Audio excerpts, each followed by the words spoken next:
Nashville's best sports talk. ESPN 102.5 The Game and The Game Nashville app. And welcome into the Tuesday edition of Robby and Rexrode here on ESPN 102.5 The Game, brought to you by Volunteer State Bank. Real people, real solutions right here. Remember, FDIC, equal housing lender. Robby Stanley, Joe Rexrode, Michelle Knezovic are with you on this Tuesday morning in Nashville, Tennessee. Joe Rexrode, how are we doing? What's going on? Okay, so I'm looking at the Zoom. Okay.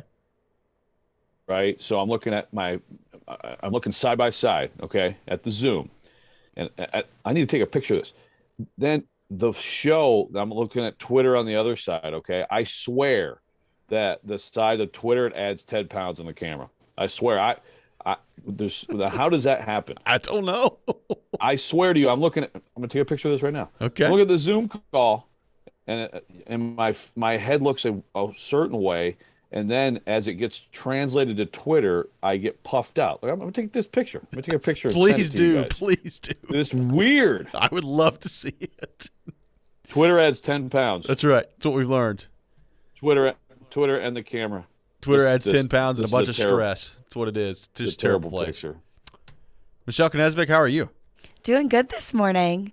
Yeah. A little tired, but doing good, guys. Hey. Happy to be here, right? That's right. It's a good day to be here. You want to know how I'm old? Like, I hurt myself sleeping. Like, Saturday night, my neck is just totally screwed up, and it's not getting any better. Rexrode, I feel, 29 is hitting me pretty hard. He doesn't seem to be very sympathetic to me at all. No, Joe's waiting for us probably to respond to his side-by-side picture. I think he may have totally frozen. We'll have to work on Joe Rexrode and his connection there. Oh, my gosh, he is frozen. He's totally frozen on Twitter. We'll get Rexrode figured out here in just a second. We're off and running today on Robby and Rexrode, taking your thoughts on our text line, driven by WilsonCountyHyundai.com, 615-737-1025, 615-737-1025. He was talking about the Twitter feed, and now there's just this nice shot on our streaming platforms, which, by the way, you can check out every day on Twitch, on Twitter, and on YouTube, our video streaming here on Robby and Rexrode, brought to you by the law offices of Amanda Gentry. Joe Rexrode just frozen in time right now. We'll have to clip that up a little bit later. I was like, why isn't Joe saying anything? Statuesque Joe Rexrode. Well, he usually never have anything to say. Well, we know that. So I was like, where'd he go?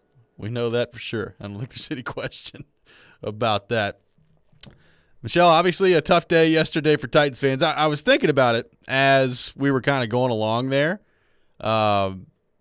Just a tough day. I mean, we'll get to what it means for the team and obviously the acquisition of Adrian Peterson coming up here in just a few minutes. But just the feeling of the gut punch yesterday for Titans fans was a tough one. And it was interesting kind of monitoring social media and our text line driven by WilsonCountyHyundai.com yesterday in terms of just what the reaction was from Titans fans. Obviously, it was like a kind of a day of mourning on our show to begin the show yesterday with the news of Derrick Henry coming out. Everybody waiting with great anticipation to see what Mike Vrabel would have to say yesterday at noon. And eventually he did have that press conference and disclosed that Derrick Henry would be having surgery today. So Henry undergoing surgery today. Obviously, Vrabel did not want to put a timetable to that as well. So, the timetables that have been out there, which we'll get to a little bit here in just a few minutes, have kind of been all over the place in terms of what exactly this might mean for Derrick Henry and his availability. But just a gut punch of a day yesterday for the Titans, and now they'll be forced to move on. But no timetable committed by Mike Vrabel and the Titans yesterday. So we'll see what happens on that front. Do we have Joe Rexrode back? We have Joe back. Welcome back, Joe. I think I'm back. Yeah, thanks. I hope it doesn't how it goes with Wi-Fi. Well, here's the thing on the timetable. Stefania Bell, I think Dr. Stefania Bell, was on Jared's show. Yep. And we have the two NFL newsbreakers. I guess they're both just like drawing a line in the sand here. They're gonna, I guess one will be right and one will be wrong. But like, how would you even? I mean, a source can say whatever, right? But you've got Schefter saying it's done. He's done, and you've got Rappaport saying 6 to 10 weeks. right? Yeah. So, first of all, again, like, a source can tell you either thing. I mean, no one knows how the bone's going to heal. No one has a clue. To find out pretty simply, like in 6 weeks, you can start to have an idea. Like typically in 6 weeks, you would look at it and say, okay, did he like see good healing at that point? Now, obviously, you can see good healing at 6 weeks, and it seems like 6 weeks in a day, you start pounding it, might be worse than like 8 weeks or 10 weeks, that you try to get back on it. So, like, I mean, I think Vrabel's exactly right. Like, there's you can say whatever timetable you want. We don't know how someone is going to heal, right? I mean, like in 6 weeks, check back, and not that we're going to get like minute by minute updates from the Titans. Then, X-rays and doctors will say, okay, it looks like it's on course. At some point, I guess the question is, how much risk are you taking long term by bringing him back? If you bring him back, say, like when the playoffs begin. And that would be, I'd love to know that. But again, that's also like information we can't possibly have right now because he's having surgery today, Well, exactly. And that's why I think Vrabel, when it comes to the timetable, was, pretty much just dismissive of it yesterday. I think the line was, the doctors, they love their timelines, and I'm sure that they'll be told a timeline. I won't necessarily listen to it, was, I believe, the line that he used. So, to your point there, it's one of those things where, you just have to have the surgery and see what the healing process looks like. This injury, all injuries, people heal at different rates. I do think there is an expectation from Titans fans out there, at least some Titans fans, that, okay, well, this is Derrick Henry, and he's just an absolute freak of nature, and he'll heal quicker than everybody else will, which maybe he will. I don't know. But that's the point. Like, nobody knows how quick this is going to take and what this process is going to be like for Derrick Henry. So, it was interesting to hear Vrabel talk yesterday. I think he made it pretty clear that Derrick Henry, as soon as he's able to, is going to be around the team, which I do think is important. He still is, obviously one of the leaders of this team as they move forward here. But I think to your point, you have to make sure, if you're the Titans, if you're Derrick Henry, as much as you want to get back and as much as the Titans need him back, you can't rush him back in this process, because what you really don't want to do is to make this something that is a problem and that lingers on in Derrick Henry's career. Because, Joe, we've not really had to have this conversation with Derrick Henry because he's been so durable, but how many times have we seen running backs have injuries, have major injuries, and all of a sudden they're never the same? I'm really hoping that's not the case with Derrick Henry. Exactly. Look, it's already it's crazy to say, but you're already to a running back's career at age 27. Derrick's is a little different because he didn't have a ton of work early, but he has, he's more than made up for that in the last couple of years. So I think, it's just, at some point, I guess it's going to be, if the healing goes well, I guess at some point it might come back to him. Like, how do you feel about this, Derrick? Right? Staff and the doctors are like, well, he's cleared to go. If he wants to go, what would his choice be? I think some of the decision, at least, if it would be at some point, in his court, if all goes well, and Frank would probably expect him to choose to play. If they're starting a playoff run, and all of a sudden he's ready to go, and maybe that'll be fine. And maybe it wouldn't matter anyway. That's the hard part. Is like, maybe he is shut down, and that's that, and it still affects him permanently. It is definitely the better of, it's the preferred fracture. Obviously, like a Lisfranc or something, like the middle of foot stuff, that stuff can really be problematic. Seeing players in the NFL and basically had their careers ended from that. So, it's all in place for him to come back, and you think, but like, he's just never had a major injury. Incredibly fast healer, it seems. with soft tissue stuff. But does that translate to bones? I have no idea. Let's go to the text line driven by WilsonCountyHyundai.com, 615-737-1025, 615-737-1025. Jim texting in. Titans headline, quote, "The thrill of victory, the agony of defeat." Defeat from Jim on the text line. Very well done. Very nicely done, Jim. Ben texting in. What do y'all think about the discussion Jared and Caroline had? The Titans better have a better chance to win with Henry or Tannehill hurt if you had to pick losing one. And that was something we kind of brought up yesterday of, I think we would all probably agree Derrick Henry has been the MVP of the team. But as far as just the position is concerned, could it be Tannehill that maybe you would rather have on the field in terms of just the position and everything that's brought to the table? I guess we're going to begin to find out the answer to that coming up this week as the Titans team in the NFL in the LA Rams. We're off and running today on Robby and Rexrode, taking your thoughts on our text line driven by WilsonCountyHyundai.com, 615-737-1025, 615-737-1025. We'll continue the discussion on the Titans coming up next. What is your confidence level in this team without Derrick Henry?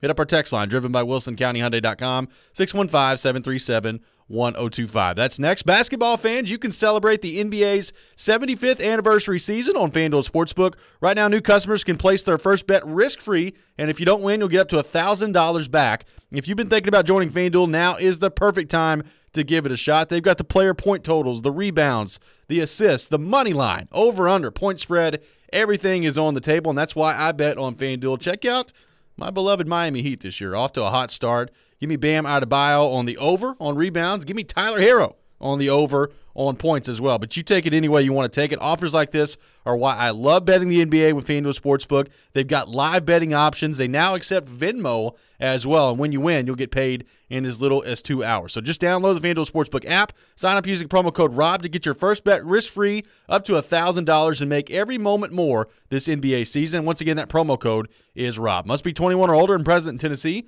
First online real money wager only. Refund issued. Does not withdrawable site credit that expires in 14 days. Restrictions apply. See terms at sportsbook.fanduel.com. Got a gambling problem? Call the Tennessee Red Line at 1-800-889-9789. The Titans season has taken a turn with the Derrick Henry injury. I'm sure Derrick Henry was saying, I'm not coming out of this game. This is a big game. But he was not right. The whole game, you could tell. For all the latest on the King. You're not going to be able to replace Derrick Henry. He's the equivalent of a franchise quarterback in the league. Keep it locked on Nashville's best sports talk. ESPN. 102.5 The Game and the Game Nashville app. Indeed believes less is more. That's why they have powerful tools to help you source, screen, and hire quality people faster. Learn more at Indeed.com/credit. Hey, it's Jared Stillman. Guys, are you tired of feeling old? You know that feeling. You don't have any energy. You're gaining pounds. Well, guess what? My friends at Invigorate Health are the ones to help you. They don't just focus on one area of the aging body. They take care of all of it with so many different therapies that can restore your vitality and are designed with you specifically in mind. So give them a try. Invigorate Health, if you want to feel young again. Out in Mount Juliet at 615-288-4777 or InvigorateHealthTN.com. Genesis Diamond's biggest and final sale of the year is here this weekend. It's an incredible event with savings of 20, 25, even up to 35% store-wide. Rings, earrings, pendants, bands, bracelets, nothing's held back for this once-a-year 3-day extravaganza. Acclaimed designers are here with expanded collections and extraordinary pricing. Plus, get 0% interest financing. The final store-wide sale of the year with discounts up to 35% this Friday, Saturday, and yes, open Sunday for this great event. Genesis Diamonds, Green Hills and Cool Springs. See store for details. When Genesis Diamonds has a sale, you know it's the real deal, and it's happening this weekend. Our final store-wide sale of the year with deep discounts up to 35% off. This is the big one. The one where the staff knows they can break all the rules. Plus, the selection is nearly doubled with designers here from LA and New York with their entire collections, all of it on sale. This is the last and best jewelry buying opportunity of the year. Save up to 35%, zero interest financing. Friday, Saturday, and Sunday only at Genesis Diamonds, Green Hills and Cool Springs. See store for details. Calling all sweet tooths. Head to Nashville Toffee Company, a place where rich, chocolatey daydreams are created from a secret family recipe generations in the making. Their toffees and candies are handcrafted in Nashville using all natural, kosher-certified ingredients. Sweet creamery butter, pure cane sugar, premium roasted nuts, deep rich chocolate, and sea salt. Visit NashvilleToffeeCompany.com or drop by their headquarters on Air Lane Drive for a positively hassle-free shopping experience. Whether you're buying for 1 or 100, Nashville Toffee Company is here to make your holiday gift-giving easy. If you've missed any of today's show, just search Robby and Rexrode on Apple, Spotify, or your favorite podcast platform. He qualified. I mean, in a situation like that, of course he's going to want to stay, right? Every player is going to want to stay. Not necessarily, Paul. You don't talk to a lot of our guys. A lot of our guys and some guys around the league well, you can know. And it's not that he's qualified. Again, I checked with the medical staff, checked with Derek, and there was no indication that he would make anything any worse. That was Titans head coach Mike Vrabel yesterday at his press conference discussing the injury to Derrick Henry. Welcome back in, Robby and Rexrode here on ESPN 102.5 The Game. Brought to you by Volunteer State Bank, conveniently serving Middle Tennessee with 13 locations. Member FDIC, equal housing lender. Robby Stanley, Joe Rexrode, Michelle Knezevich here with you on this Tuesday morning in Nashville, Tennessee. And, was talking about, the process of getting Henry back onto the field and what it was like in the game against Indianapolis. They talked to Derrick Henry. They talked to the medical staff. Obviously, Derrick Henry continued to play in that game. And, Vrabel said yesterday didn't think that playing on it based on the conversations that he has had, really led to making it worse or anything like that. But that's just the hand that they were dealt in that game against Indianapolis. It is going to be interesting, like, Joe, to your point from last segment, once Derrick Henry has his surgery and he goes through the rehab process and allows the bone to heal and all these different things, trying to come back, obviously Derrick Henry is going to want to play, I would assume, as quickly as possible. But if you're the Titans, how do you kind of go about handling, making sure that he's ready to play and making sure that he's medically cleared from your medical personnel while also kind of giving Derrick Henry some input on this situation as well? That's an interesting balance, not only that the Titans, but really all teams have to do with their star players, of letting them listen to their own body and react to, what their body is telling them while also trying to listen to the medical professionals as well. Yeah, well, of course, I've had some recent parent history with broken bones and football and stuff. Totally, not quite exactly the same level or anything, but I guess the thing about the break is, it's pretty clear. Like, the medical people are totally in charge, right? I mean, there's not even going to be a decision until, like, he's healed, the bone shows healing. They're gonna have to assess his pain and stuff like that, when he gets checked out. But I don't think and I don't think it's a thing where he would recklessly try to come back if he's still hurting or too early or whatever. It goes back to my question of like if he'll good and it's like, the playoffs are about to start, it's like, okay, you can play. Is there something where it's like, but the risk is still greater of a long-term problem now than if you just shut it down till next year? Is that true? And if it's true, how much greater? And I don't know. Let's go back to Let's go back to the text line driven by WilsonCountyHyundai.com, 615-737-1025. Dustin from Hopkinsville, Kentucky, texting in. Says it's about how you eat and work out. Just ask Brady. I'd say he'll heal fast, but it is what it is. Let him heal at his rate. My confidence, I'll say it's not all doom and gloom for me. McNichols deserves an honest shot. He's a different back than Derrick Henry, but he does look decent to me. I'm sorry, but a 36-year-old back is not what I wanted. I just can't. There's not a lot of up-and-coming talent on both sides of the ball on this team. I'm excited about our defense, and we arguably have the best wide receiving core we've ever had. Let's weather the storm, make the playoffs, reevaluate then, and are we better with Derrick Henry? Duh. Well, I think we would all agree, Dustin, that everyone on the Titans would rather have Derrick Henry in the fold. We'll see how the Titans respond to that. We'll get to the Adrian Peterson part of this here in just a few minutes, but it is going to be interesting now that you have to move on with life without Derrick Henry. what does the role, as Dustin brought up, for Jeremy McNichols look like? Obviously, you've got Adrian Peterson now. Does McNichols' role change all that much? Is it just going to be you plug in Adrian Peterson where Derrick Henry was and leave McNichols in the same role? That's going to be interesting to see starting this week when the Titans take on the Rams. Well, I don't think McNichols' role is going to change. I think that's going to be the same. Every sentence I say, now I'm going to ask you, did that come through? It did. Okay, good. Yeah, I mean, McNichols is he's been a really nice player, really clutch here for the team, especially with Evan out. Third down back. My question is there another move here today, or are they just rolling with Peters? I don't know, man. I feel like putting a lot of faith in a guy at an advanced age who's had a lot of work. Did that come through? Yep. Some of it. Some of it? Oh, good.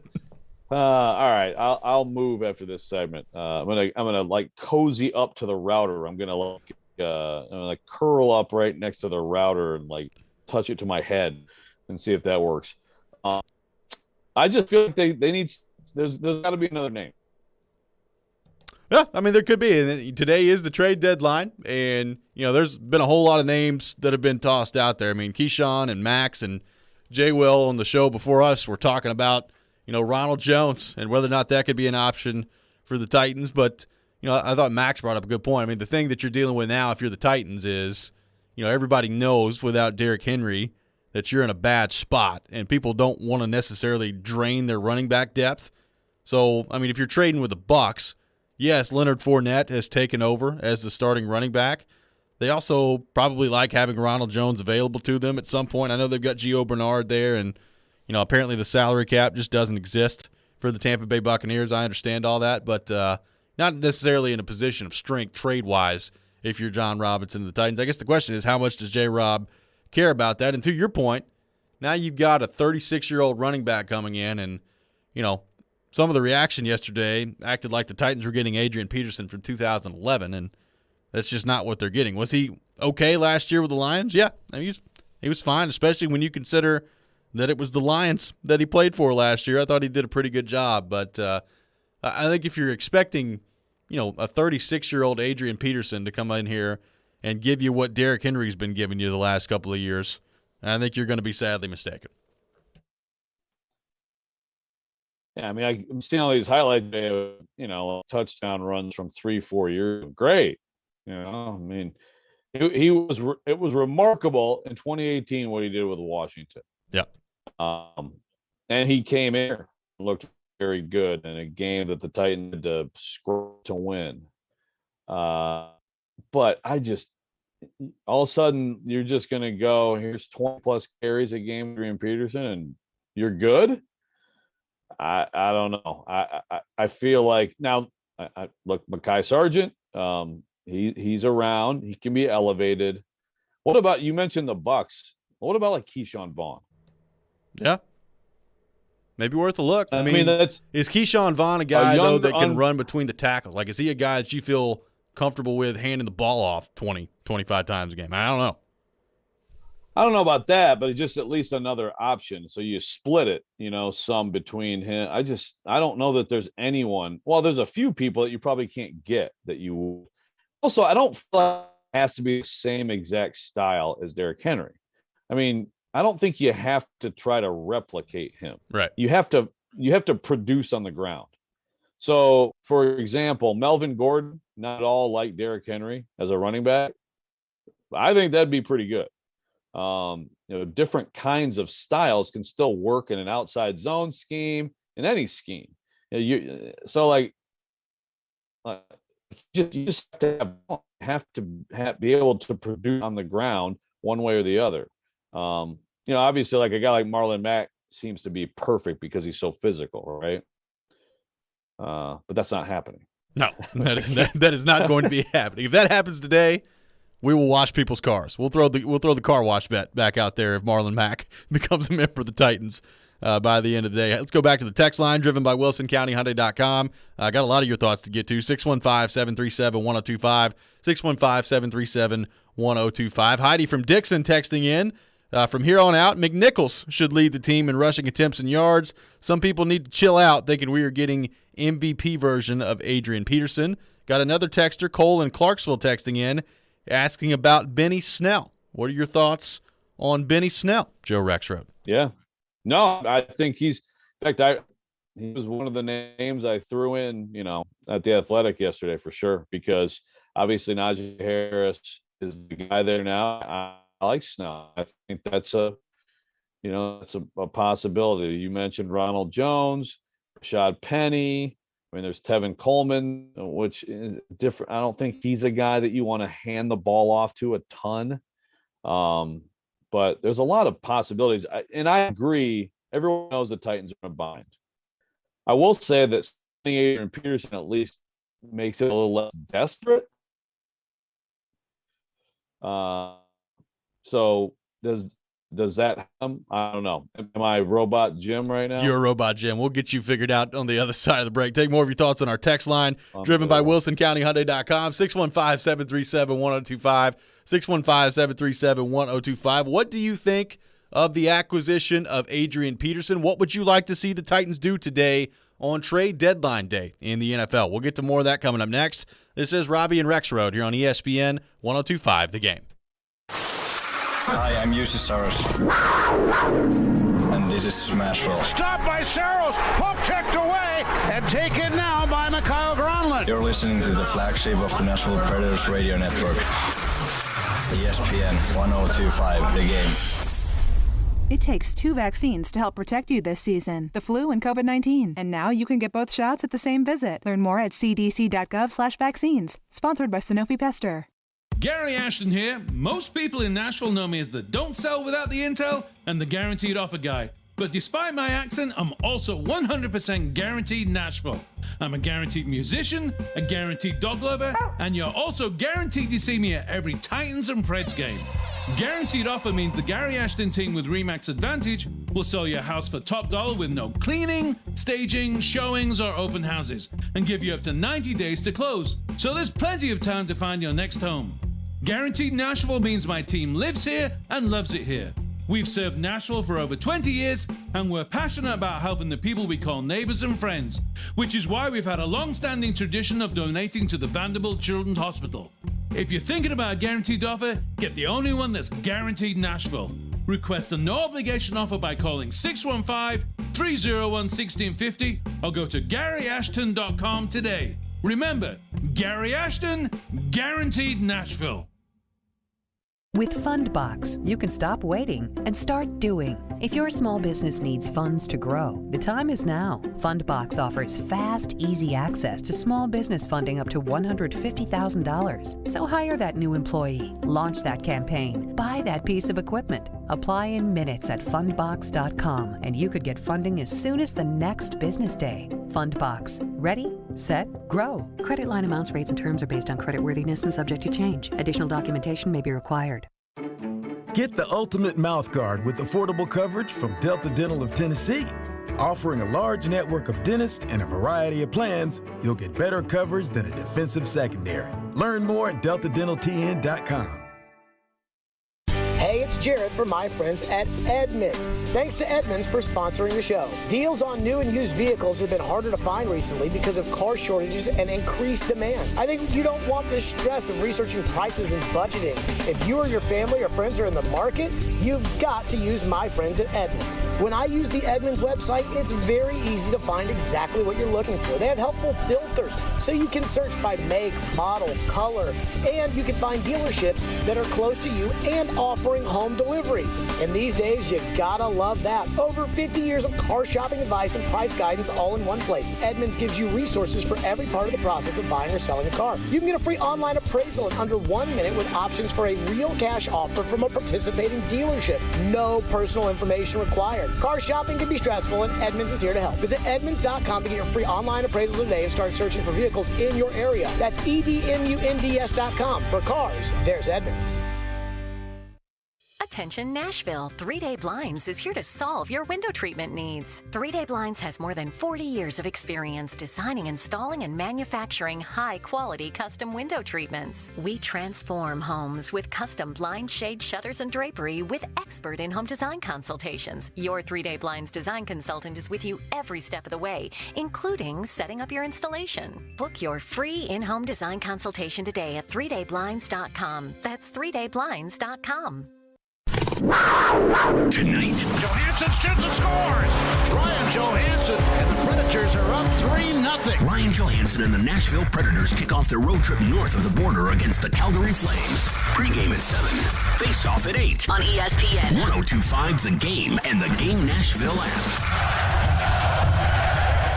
Hey Nashville, this is David Poyle. You're listening to Nashville's best sports talk, ESPN 102.5 The Game. This is the challenge. This is a league that the Fox 17 News Code Red Weather Center. I'm Fox 17 News Code Red meteorologist Dan Guthrie. Temperatures this afternoon only warming into the...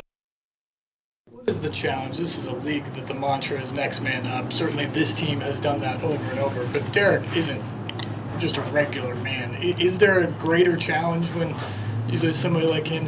Is it more guys that have to, is it 53 guys that have to step up? Well, I mean, everybody has to be better. Everybody has to continue to improve and be better. And, it's our job to try to find ways to win. Derek's going to be missed, but I think everybody also understands that, we're going to continue to prepare and find out who we have available and, have a game plan and go try to win. And that's just what has to happen.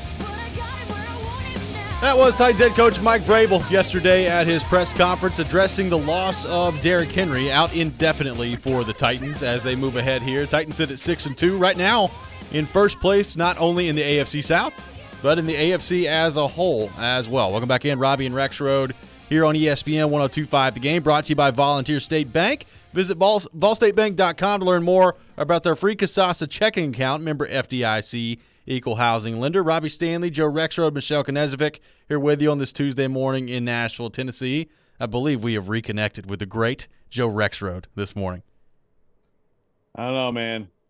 This better work. Much better, Joe. It sounds good. Yeah, is it? Yeah. I mean, the funny thing is I'm only like, maybe 15 feet closer to the router. That makes all the difference? Apparently so. Crystal clear. See, what I should do is wake the kids up and get them out of the house, because I bet you all their phones are connected to the Wi-Fi, right? Could be. If I got them out of here, just kick them out. Yeah, just get your butts to school early. I'm sure there's some kind of breakfast you can get there. Let's go. Taking your thoughts. I'll do that next break. That's right. Taking your thoughts on the Titans in our text line, driven by WilsonCountyHyundai.com, 615-737-1025. Liam texting in. Herschel Walker stayed in pretty good shape too, and Eddie's still ripped. Maybe Jim Brown, still some options out there. Liam reacting to the Adrian Peterson signing. Good job, Liam. Actually, if I had, the ability to do things like this on Twitter, I was actually going to throw up like a Jim Brown highlight yesterday and be like, this was only like 60 years ago, huh? What do you think? Give him a call. 36 is not ancient. It's just, it was very impressive what he did in 2018. I agree that he looked pretty good for a while last year, but it became pretty quickly apparent that he was not the best option for the Lions. And it's not like they were loaded like the full house backfield or anything.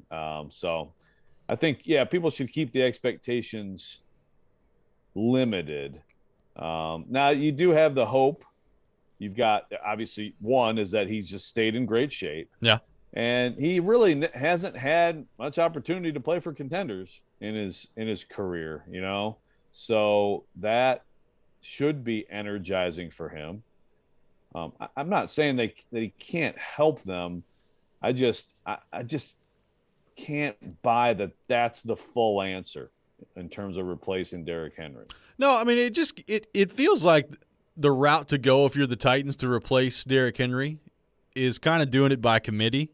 And, Adrian Peterson being your bell cow back there, to me, doesn't make a whole lot of sense. You're talking to a guy that's 36 years old. He's a Hall of Fame, unquestionable Hall of Fame career. He's had 3,200 carries, basically, in his career for almost 15,000 yards. You talk about workload. Adrian Peterson's gotten the ball a lot, and he's 36 years old. Like, I just don't – I can't imagine that the complete answer to this for the Titans is, you know what, we're going to turn around and hand the ball to Adrian Peterson 20 times a game and just see how it goes from there. I mean, Mike Vrabel talked yesterday in his press conference, like, you don't want to turn into a team that's dropping back and throwing the ball 45 times a game, which I agree with. You don't want to turn into that team, but I don't know that the answer to that is just turn around and hand the ball off to Adrian Peterson all day long. Right. Now, obviously, you also you need depth. So, you have like Mekhi Sargent. Again, I do like Mekhi Sargent. Yep. Apparently that was made fun of yesterday, but I do like Mekhi Sargent. And I think that he could be possibly the other guy. I mean, it's not like you can have a whole bunch of running backs on your active roster on a game day either. I mean, you've got to make choices. I've thought about Kari Blossingame. Could a guy like that get some carries? Yeah. He was a good running back at Vanderbilt, a power back, he's been a pretty good fullback here. That's possible. Again, Sargent's possible. I mean, you have to keep it confined in terms of your group that's active on a game day. I just feel like the committee, there's one more name that we don't know that should be on the committee. Just don't know which name it is. I feel like that would be the way to go. How much would you have to give up? Those are good questions. I don't think you're giving up a ton at this point for this. But I'm with you. I don't think Adrian Peterson right now is a 20 carry a game running back. I mean, he's out of the league. Got a text that says, we all know that Joe is a Lions insider, so he should have the best information on AD. Titans offense will become a little bit more unpredictable, which I think can be a good thing. It's coming from a texter on the text line. Yeah, that's true. Lions. I did, That's Joe's real job. Yeah. I did bring this, to the Lions mug back on the show today. That's good stuff. Brought the Lions mug today, so Adrian Peterson would feel comfortable his last team. Yes. Yeah, no, I mean, I will, like I said, man, he had some really good moments last year, but then it was sort of like, okay, it's about it. That's about a career, and sometimes that works out well. You also have to think about a guy like that. 9 games left. Is he going to be ready for, can he stay healthy? Yeah. throughout that whole thing? I mean, I don't think you can just count on that. I don't think you can count on heavy usage. So I think the Titans are going to be burning up the phones today. Let's go back to the text line driven by WilsonCountyHyundai.com. Got a texter that says Dearness Johnson from the Browns. Yeah. I mean, there's a lot of, his name being tossed around out there. And just why would the Browns do that? Number one, it's trading with an AFC team. Number two, Kareem Hunt's hurt. Nick Chubb's hurt. Why would the Browns trade him? I mean, they're not just going to give him up.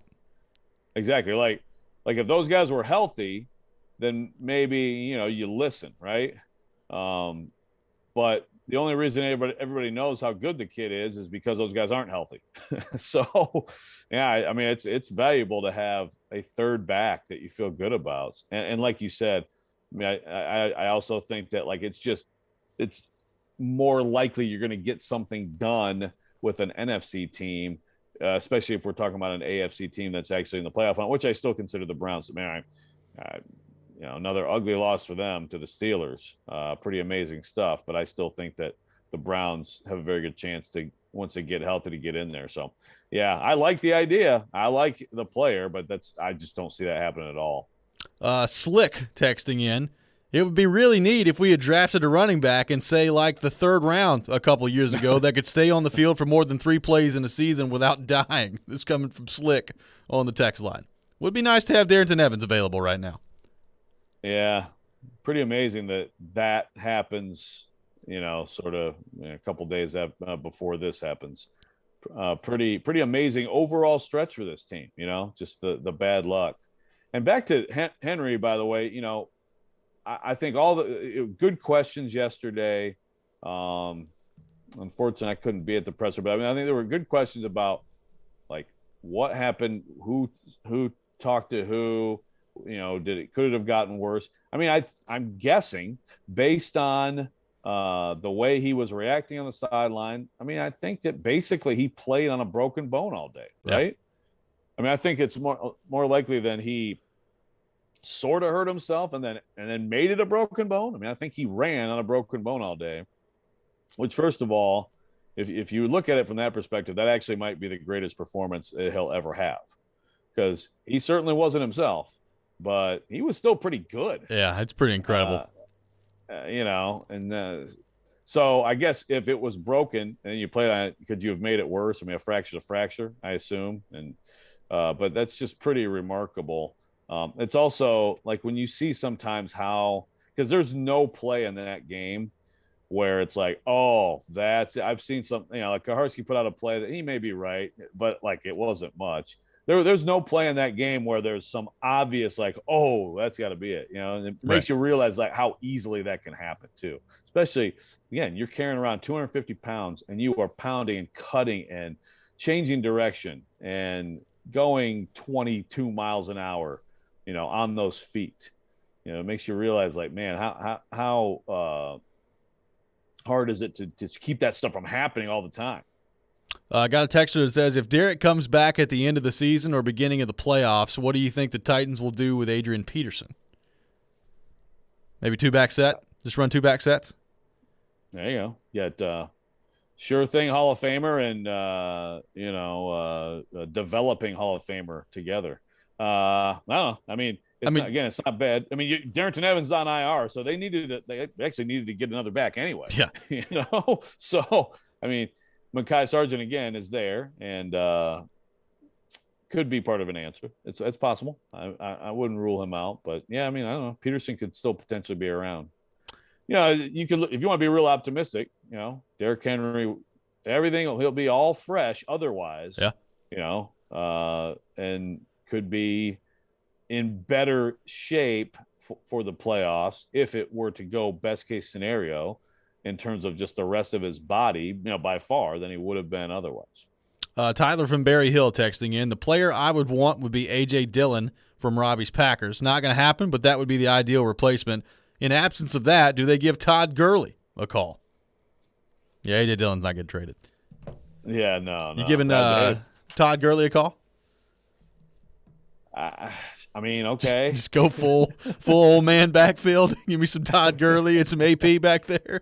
Excuse me, AD. People were getting mad. People calling him AP yesterday. Yeah, no, that's the thing. I always called him AP. So in the NFL, everybody called him AP. In college football, everybody called him AD. Yeah, I know that AD goes back to his childhood, so that's more his authentic nickname. But I mean, I'm used to.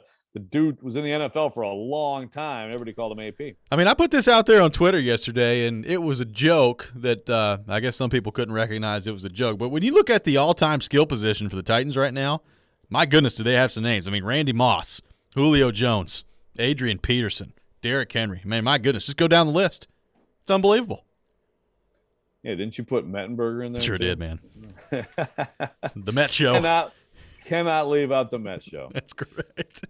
We'll continue the conversation on the Titans and Derrick Henry when we come back, including getting to the timeline of this injury. When exactly can we expect Derrick Henry to be back with this group? There's some varying opinions on that. We'll get to all those coming up next. Taking your thoughts as well on our text line, driven by WilsonCountyHyundai.com, 615-737-1025. Do you want to win a pair of tickets to see Evanescence and Hailstorm at Bridgestone Arena on Friday, December 3rd? Well, head on over to YouTube and subscribe to the 1025 The Game YouTube page, and you'll enter for your chance to see Evanescence and Hailstorm live. Once you subscribe, email us at promotions@cromwellmedia.com with your YouTube handle. One winner will be chosen on Monday, November the 8th. This is Robby and Rexrode here on ESPN 1025 The Game. From the Fox 17 News Code Red Weather Center. I'm Fox 17 News Code Red meteorologist Dan Guthrie. Partly cloudy skies this afternoon, but chilly. High only 53 degrees, and we stay in the upper 40s and lower 50s for highs for the rest of the week. This weather report brought to you by Hiller Plumbing, Heating, Cooling, and Electrical. Call the Happy Face Truck today. Want to have the most delicious Thanksgiving meal ever and not deal with the cleanup? Kitchen Notes in the Omni Nashville Hotel will have a family-style meal with a menu that makes your mouth water just thinking about it. Herb butter roasted Joyce Farms turkey breast with gravy, or sorghum glazed ham, smashed Yukon Gold potatoes, biscuits and sage dressing waffles, green bean casserole, and southern corn pudding. Make your Thanksgiving easy this year at Kitchen Notes in the Omni. Go to OpenTable.com and make your reservations now. Listen up, sports bettors. This is Hall of Famer Warren Sapp here to tell you about my favorite sports book, BetUS.com. I only endorse one sports book, and that's BetUS.com. Just like me, BetUS is the Hall of Famer of online betting with more than 25 years in the biz. You need a sports book with integrity and longevity, and you need to know when you win, you're gonna get paid. You need a sportsbook that offers all the action to make every game feel like the playoffs. Call today at 1-800-69-BET-US. That's 1-800-MY-BET-US. And they will get you set up faster than I can run the 40. Nobody in the industry gives bigger bonuses than BetUS. I play at BetUS, and so should you. Now is your turn. Join now. Call today at 1-800-69-BET-US. That's 1-800-MY-BET-US. My favorite sports book, BetUS.com. Up to 200% sign-up bonus. Support the station and use code GAME. Tell them Sapp sent you. Genesis Diamond's biggest and final sale of the year is here this weekend. It's an incredible event with savings of 20, 25, even up to 35% store-wide. Rings, earrings, pendants, bands, bracelets, nothing's held back for this once-a-year 3-day extravaganza. Acclaimed designers are here with expanded collections and extraordinary pricing. Plus, get 0% interest financing. The final store-wide sale of the year with discounts up to 35% this Friday, Saturday, and yes, open Sunday for this great event. Genesis Diamonds, Green Hills and Cool Springs. See store for details. When Genesis Diamonds has a sale, you know it's the real deal, and it's happening this weekend. Our final store-wide sale of the year with deep discounts up to 35% off. This is the big one. The one where the staff knows they can break all the rules. Plus, the selection is nearly doubled with designers here from LA and New York with their entire collections, all of it on sale. This is the last and best jewelry buying opportunity of the year. Save up to 35%, zero interest financing. Friday, Saturday, and Sunday only at Genesis Diamonds, Green Hills and Cool Springs. See store for details. Darren McFarland. He's cool. He's got a personality, and they make fun of him. Willie Donick. Would this be a fun guy to come to work and hang around with all day? Chase McCabe. They're just like, hey, we need you to play yourself. Darren, Donick, and Chase have you covered weekdays from 10 to 2. Presented by Curacion CBD on Nashville's best sports talk. ESPN 1025 The Game and the Game Nashville app. This is Robby and Rexrode on ESPN 1025 The Game. Here is what I know after talking with sources all morning. There is a belief that Henry will be back this season. The timeline, and it's tough to know because every individual surgery is different, every injury is different, but the timeline is about 6 to 10 weeks. 8 to 10 is probably the average, but if they really push it, 6 is possible. And if Derrick Henry has everything go perfectly, Tom, if they push it hard, if they think they can get him back, if they need him back, 6 is at least possible. So I would not assume that Derrick Henry is out for the season. If the Titans, who had a big win yesterday, just hang in there and keep winning, there's a pretty good chance they will see their star running back before 2021 is over. That was Ian Rappaport from the NFL Network discussing the timeline for Derrick Henry's injury, which Joe Rexrode, a very popular topic of conversation yesterday, was the timeline, and there was all sorts of different opinions on it. There was Ian Rappaport. You have Schefter from ESPN. I mean, basically all day just insinuating that Derrick Henry's season is over with. They even put on the ticker on Monday Night Football last night that Derrick Henry's season likely over, which, you know, nobody at this point associated with the Titans has said. So it's been very interesting to see how this timeline that have been strung together by Schefter and Rappaport have kind of come together throughout the day yesterday. Ian Rappaport suggesting that, hey, maybe 6 weeks, Derrick Henry's back, maybe 6 to 10 weeks, somewhere in that neighborhood. And basically all day long, Adam Schefter yesterday is acting like Derrick Henry's season is definitely over. Yeah, and I mean, I hate to get into the middle of a little like Schefter Rappaport little slap fight, you know, over something that no one could possibly know right now. But I gotta say, like Rappaport's report, nice. There was more sensible than some declaration that again, not saying that there wasn't a source who told Schefter, yeah, I think he's probably done. But the point Rappaport, God, his name really is annoying when you say it this many times. It really is. Makes is you just don't know how someone's going to heal. What if it's incredibly well? Again, 6 weeks, like that's when you look at the bone, apparently, and you hope that you see what you like to see. And that's when the healing should be about done. And then it just becomes a question of, and one is definitely like, how does it feel? Like, are you feeling any pain still and all that stuff? And then at some point it just becomes a risk assessment. So, I mean, like anyone like declaring right now that he's done, I think declaring anything is wrong. But I mean, Rappaport sort of couched everything, I think, correctly in the way that it seems logical to look at it, which is you just don't know how different people are going to heal. But certainly based on the timeline, the generally accepted timelines of this injury, it would seem that it would be possible for Derrick Henry to play. And I'll tell you what, Vrabel, huge on the, I don't put timelines on stuff. I don't talk injuries, all that stuff. Even the fact that he left the door open to me yesterday at his presser said something. Yep. I don't know that he would have closed it, but I don't know that he would have, if he really thought it was closed, I don't think he would have said a couple of things that he said yesterday. Yep, I would agree. So we'll see what happens on that front with Derrick Henry. We were talking about Todd Gurley in the last segment. I guess I didn't realize he's 27 years old. It seems like he's much older than that. Really? Yeah. That's stunning to me. He's 27. Yeah. I mean, I didn't think he was like 33, but I would have assumed about 30. Yeah. I mean, 4 years ago, right? Just turned 27 in August. No kidding. Well, obviously that's a guy who, Gurley, you go back to in college had. Oh yeah. I mean, he's had some serious injuries. 4 years ago, I would argue he was the best player in the NFL. The 2017 season, and he came in here and was just the best player on the field. But that's 4 years ago. Let's go to our text line driven by WilsonCountyHyundai.com, 615-737-1025. Jeff texting in. I say let's roll with the two guys on the roster now. They impressed at some point to be there. I was impressed with Sargent's few carries in the preseason. Let's see what they can do for a couple of games. What better test than going up against the Rams with a 3-game lead in the division? Certainly a big test coming up for the Titans this week against that front. Oh, and by the way, how about some Von Miller? Yeah. Titans? Would you enjoy some Von Miller to go with your Aaron Donald? What a combo that is. Oh, man. Yeah, they are loading up. And it's interesting. You could make, and remember, in this matchup, we don't get the injury stuff until tomorrow, but you're probably not going to have Nate Davis in this game.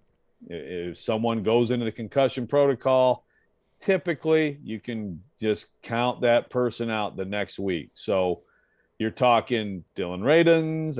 Or you could be talking about Corey Levin. You could be talking about, does Aaron Brewer come back? That's got to be terrifying for Ryan Tannehill. Right. They just activated Daniel Munyer. Two moves yesterday, one of a bit more consequence than the other. One was Derrick Henry to IR. The other was Daniel Munyer to the 53.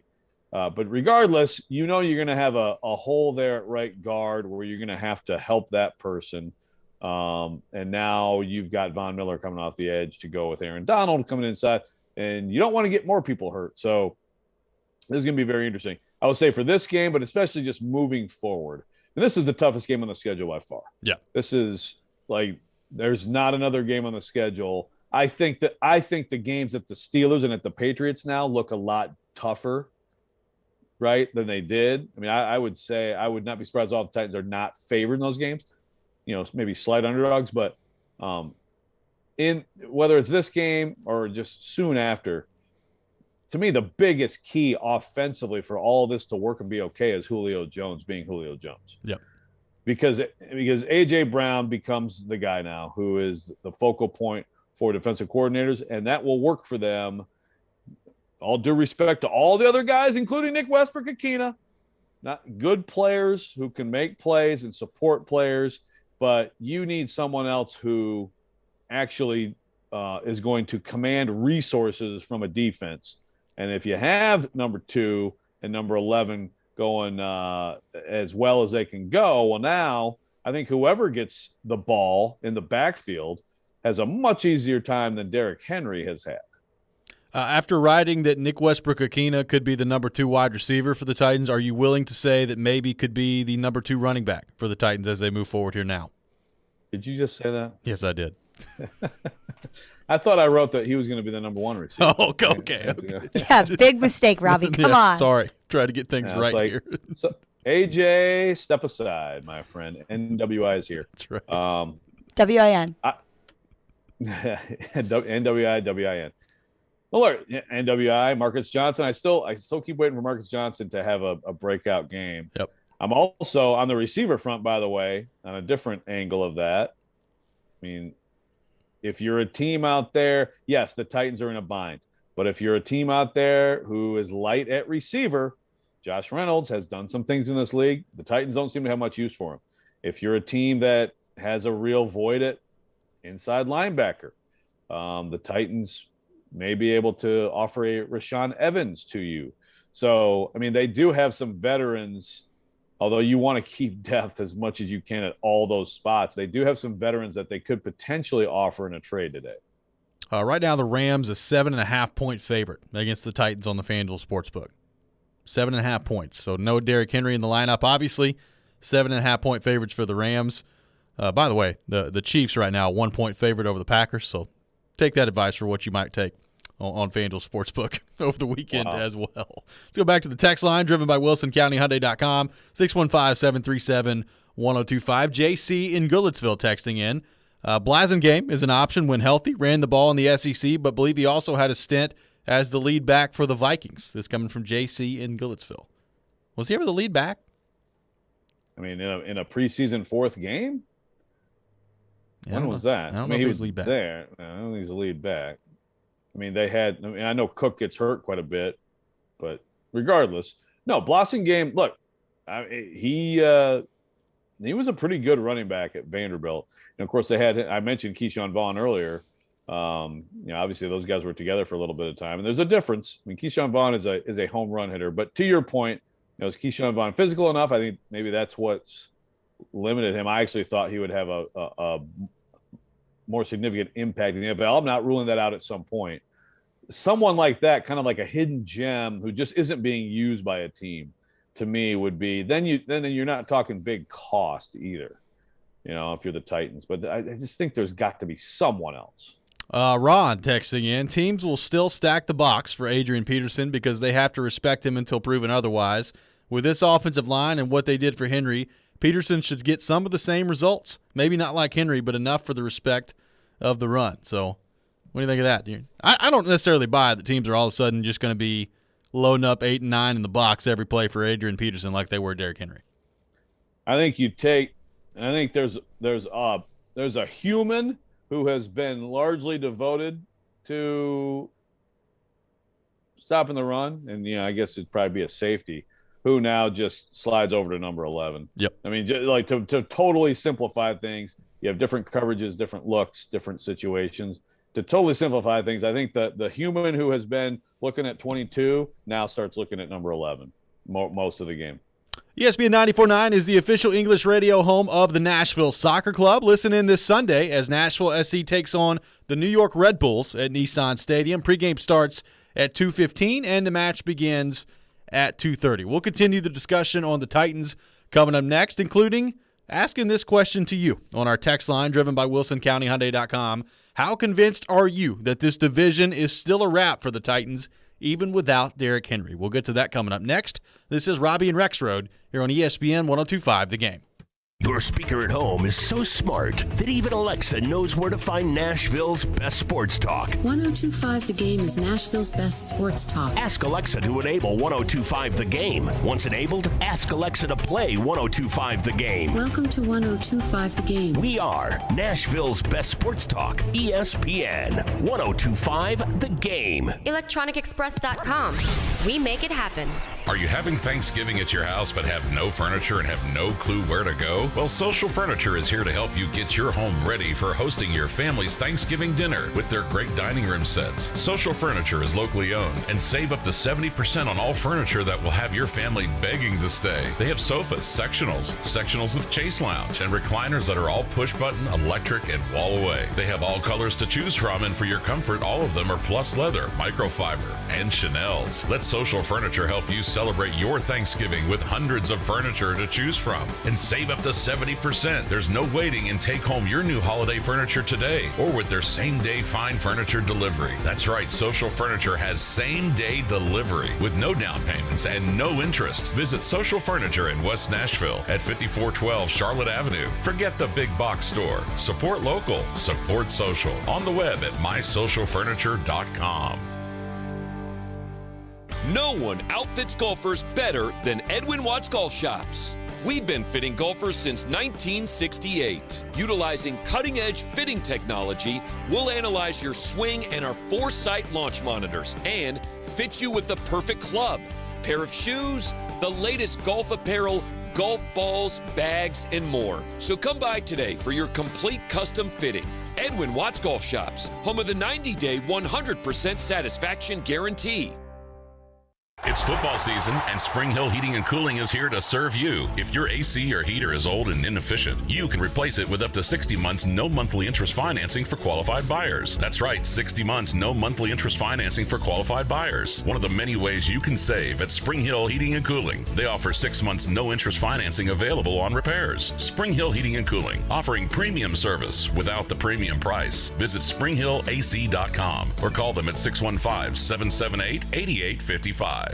312 Pizza Company is family owned and operated, bringing you a slice of Chicago to Nashville. 312 Pizza Company specializes in deep dish pizza, thin crust pizza, and all things Chicago style. Always made from scratch using secret family recipes passed down generation to generation. 312 Pizza is open every day except for Tuesdays and is located in Germantown with dine-in, takeout, and curbside available. Call 615-730-7888 to order 312 Pizza Company, Nashville's authentic Chicago pizzeria.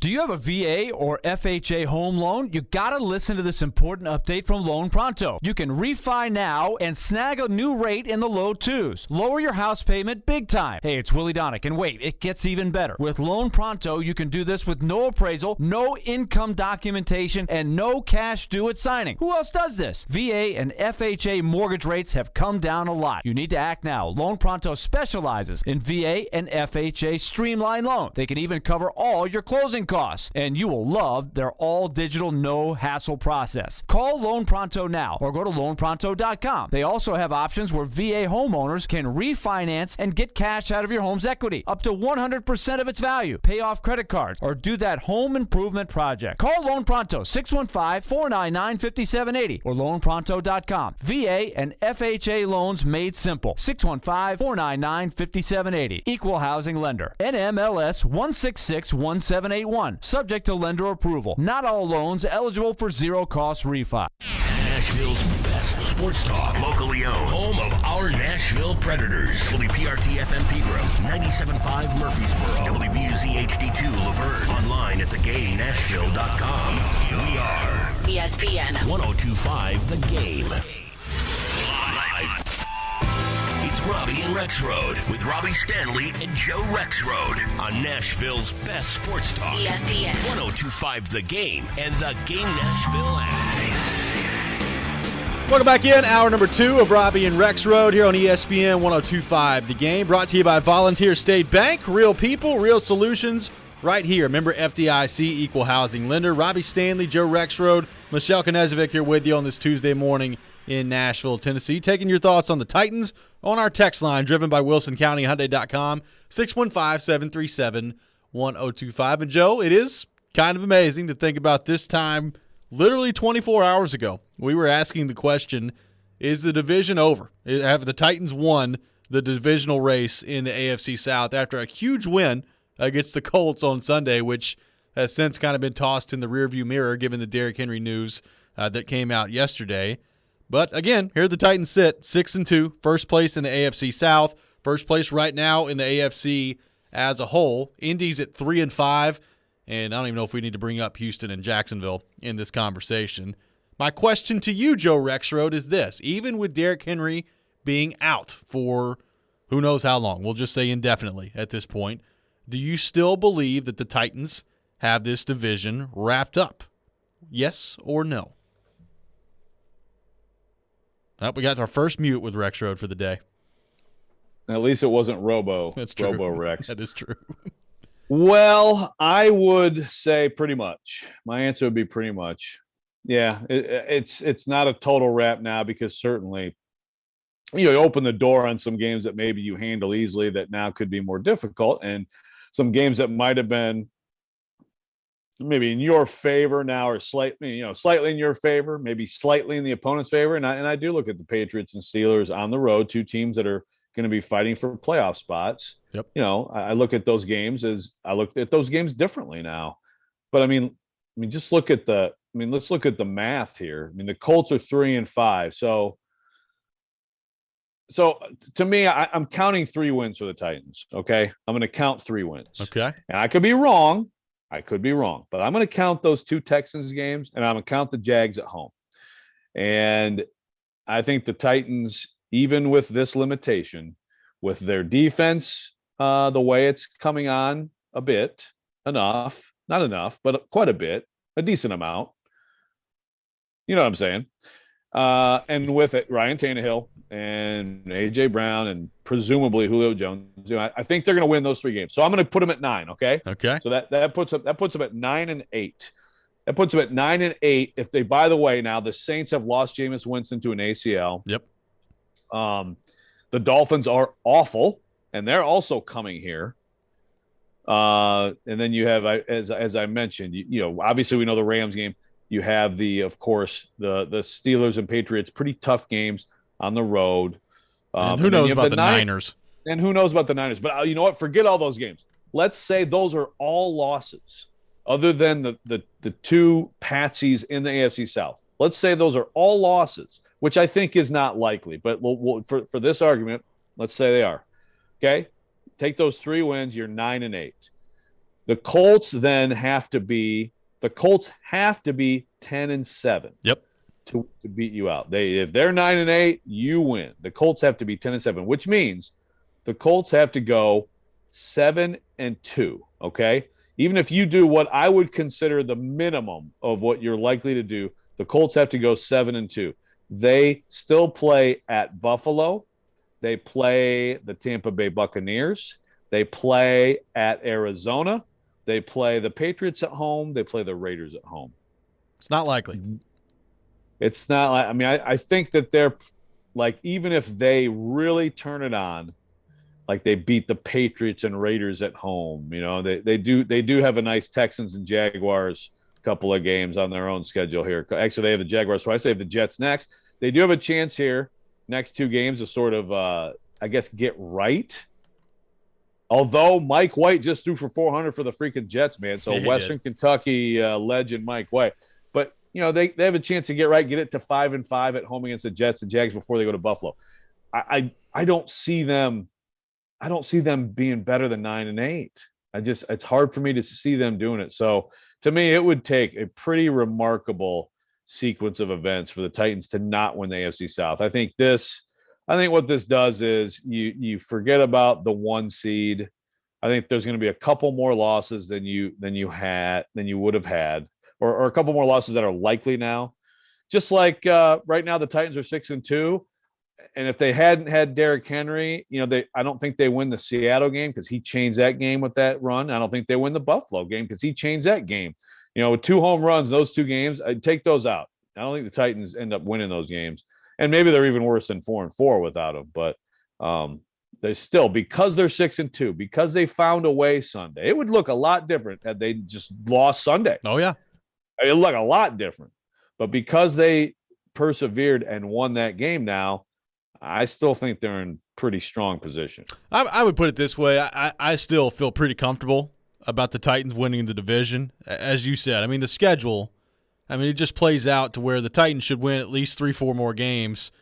And if they do that, they're going to win this division. I have zero confidence that the Indianapolis Colts, led by Carson Wentz, are going 7-2. Crazier things have happened, but I would be shocked if the Colts coming down the stretch here went 7-2. So I still feel pretty good about the Titans winning the division. I mean, to me, the bigger kind of gut punch to all this is I think the Titans had a legitimate chance to at least compete for the top spot in the AFC.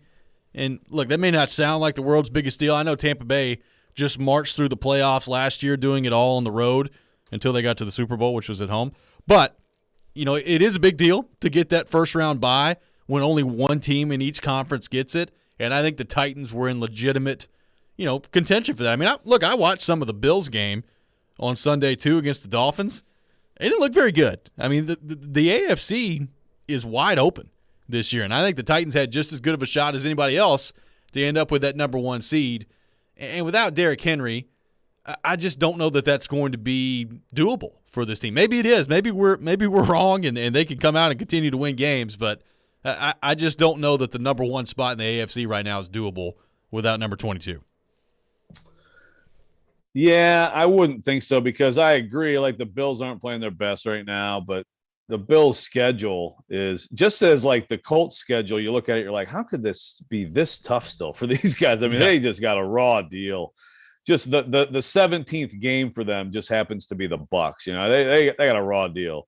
Whereas like the Titans are going to get the Saints with probably freaking Taysom Hill at quarterback coming in here. Arm punting his way down the field. Yeah. But the Bills' schedule, by comparison, is like almost stunningly easy, So I don't see the Bills losing more than a game or two the rest of the way. So I think you forget the one. But whatever. I mean, you can't, if you're the Titans, you can't think about that stuff anyway. You're just trying to, go game by game. And whenever they do get their off idle week, that will be well received. But like it's late in the season, which I think is still better for you ultimately. But man, by the time they get there, who knows what other bumps and bruises they'll have along the way. There's a couple games that they're probably going to lose now that they weren't going to lose, or they were less likely to lose before they lost 22. Let's go to the text line driven by WilsonCountyHyundai.com, 615-737-1025. Dustin texting in.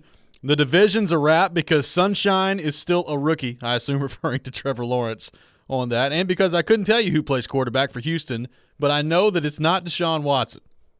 So Dustin just totally dismissing the Colts, saying we're going straight for the Jags and the Bucs. Sunshine. I enjoy that. Ronnie Bass. That's right. Right? Ronnie Bass? I think so. Oh, it's Ronnie Bass. Yeah, that's right. Yeah. Well, I mean, meanwhile, like for the Colts, I mean, the Colts also could potentially get into the wild card race too. I mean, so they're still. That's the thing. Like when you take this to the trade deadline conversation, if the Colts felt like they were done, maybe they'd entertain a Marlon Mack trade if they're just going to get something ridiculous for him, right? But I mean, to me, you would have to feel like you were fleecing the Titans, and Marlon Mack would be really nice, but he's not worth like selling the farm for either. So, are you prepared for John Robinson to give up a first rounder for Marlon Mack today? Is that something that's on your radar? Oh my gosh. Imagine that. That'd be like give up more for Marlon Mack than Julio Jones. Yeah, exactly. Yeah, that makes sense. Who knows? What crazy stuff happens. The NFL trading deadline is actually kind of fun now. Yeah, it is, especially for this team in this market. Join Stars for this year's Cherish the Night Unplugged event tomorrow at Marathon Music Works. This year's lineup is awesome, featuring Gordon Kennedy, Charles Eston, and Danny Flowers, with a special presentation of the Troy Gentry Compassion Award to the Young Fables. To learn more and to register, go to starsnashville.org. When we come back, how much are we about to learn about Ryan Tannehill and what he truly brings to the table as quarterback for the Titans? We'll discuss that coming up next. This is Robby and Rexrode here on ESPN 102.5 The Game. The Titans season has taken a turn with the Derrick Henry injury. This is bad for the Titans. And unfortunately, I think there's going to be a lot of responsibility put onto the shoulders of people who aren't good enough to do it. For all the latest on the King. It makes getting through the end of the season seem so much more menacing now that you don't have that guy. Keep it locked on Nashville's best sports talk. ESPN. 102.5 The Game and the Game Nashville app. Free battery testing, free battery charging, and replacement batteries that fit your needs. That's what makes AutoZone America's #1 battery destination. Get in the zone. AutoZone. Creating the finest award-winning tequila means starting with the best ingredients. Camarena Tequila is 250 years in the making from Arandas, Jalisco, Mexico. You see, at Camarena, they wait for their 100% blue Weber agave to reach maturity before harvesting each and every plant by hand. This allows them to consistently produce one of the smoothest and best-tasting tequilas in the world. Experience Camarena Tequila today, available at a fine liquor store near you. Camarena Tequila is the official tequila for the Nashville Soccer Club. It's not just about being in your community, it's about being your community. Come experience the all-new state-of-the-art Volunteer State Bank, second Murfreesboro location at 2019 Memorial Boulevard.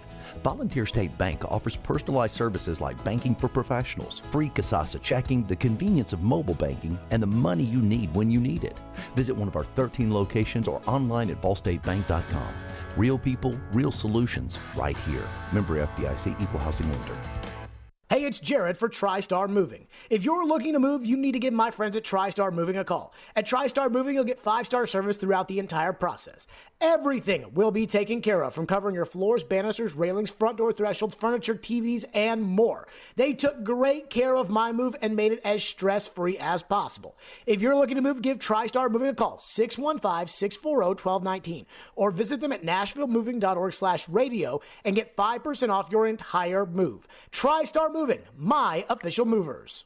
People of all ages can experience spine pain. What hurts the most is what it does to your life, making simple activities feel like an uphill battle. Houston Clinic Orthopedics and their team of specialists aim to get you back to your active and enjoyable life. Let Houston Clinic Orthopedics bring lasting relief if you're suffering from any of the following: spinal stenosis, herniated discs, sciatica, degenerative disc disease, and more. To experience world-class orthopedic care, visit tn.houston.com, where experience matters. Calling all sweet tooths. Head to Nashville Toffee Company, a place where rich, chocolatey daydreams are created from a secret family recipe generations in the making. Their toffees and candies are handcrafted in Nashville using all natural, kosher-certified ingredients: sweet creamery butter, pure cane sugar, premium roasted nuts, deep rich chocolate, and sea salt. Visit NashvilleToffeeCompany.com or drop by their headquarters on Air Lane Drive for a positively hassle-free shopping experience. Whether you're buying for 1 or 100, Nashville Toffee Company is here to make your holiday gift giving easy. Hey, this is Jared, the owner of MTGRT.com. If your mortgage rate is not in the twos, then you need to call me now. We are locking in clients in the twos with no closing costs. That's right, you heard it right. Locking in clients in the twos with no closing costs. Text me on my personal cell at 615-969-2257 or fill out a few pieces of information on our website, MTGRT.com. MTGRT.com is the proud sponsor of Paul Feinbaum, heard on 102.5 The Game and ESPN 94.9. Interact with Robby and Rexrode. Call or text the show at 615-737-1025. Driven by WilsonCountyHyundai.com. Join us in partnering with the Leukemia and Lymphoma Society's Light the Night. Light the Night brings light to the darkness of cancer through hope, research, and support for patients and their families. Through this inspirational nationwide movement, we raise awareness and funding for groundbreaking research and treatment options to eliminate cancer. Nashville's Light the Night will be virtual and take place this Thursday at 7 p.m. Learn more at lightthenight.org/TN. Welcome back in, Robby and Rexrode here on ESPN 102.5 The Game, streaming live on Twitter, on Twitch, and on YouTube today and every day. Our video streaming brought to you by the law offices of Amanda Gentry. Robby and Rexrode brought to you by Volunteer State Bank, conveniently serving Middle Tennessee with 13 locations. Member FDIC, Equal Housing Lender. Josh on our text line, driven by WilsonCountyHyundai.com. Any chance of us getting the 1 seed without 22 could be the ultimate Vrabel special. Somehow this team outperforms when it's backs or against the wall. This coming from Josh on the text line. Joe Rexrode, to which my response was, if they do that, Vrabel needs to be Coach of the Year, and needs to have a 5-year contract extension as well. Can you imagine the Titans getting the 1 seed without Derrick Henry? That's a tough one to imagine. I will say that, there's nothing – like I don't think any of these games after Sunday are, unwinnable. Sure. It's just like, are they going to actually win all of them, given how much of a change that is? Does that mean you're calling the game this Sunday unwinnable? Well, the funny thing is, I wouldn't call it unwinnable. This is like the classic setup for like the Titans to stun everyone and be a lot more competitive than you might think. Right off that injury, people writing them off. They're not going to win the Super Bowl. I mean, that's, I strongly believe that. Like they're, without Derrick Henry, I don't think they're a Super Bowl winning team. I don't think that's a very controversial take, but I mean, this is the classic setup for like a Vrabel stunner. And they have a fake punt and time to dust off that Brett Kern play again. Yeah, that's right. They get a strip sack on Stafford and return it for time. I mean, I'm not counting anything out. Again, I'm the guy who said, like, I'll be surprised if they get 2 of the 4 games and they're 3-0. So I think it would be silly to discount any scenario. I will say that this is on paper by far the toughest game left on their schedule. Absolutely. I mean, I think the Rams are the Rams the favorite to win it all now that they have Von Miller. Is that? I mean, it's still pretty difficult for me to look past Tampa Bay, given who their quarterback is and the rest of their roster. But I mean, LA's right there. Meanwhile, the Green Bay Packers just sliding under the radar.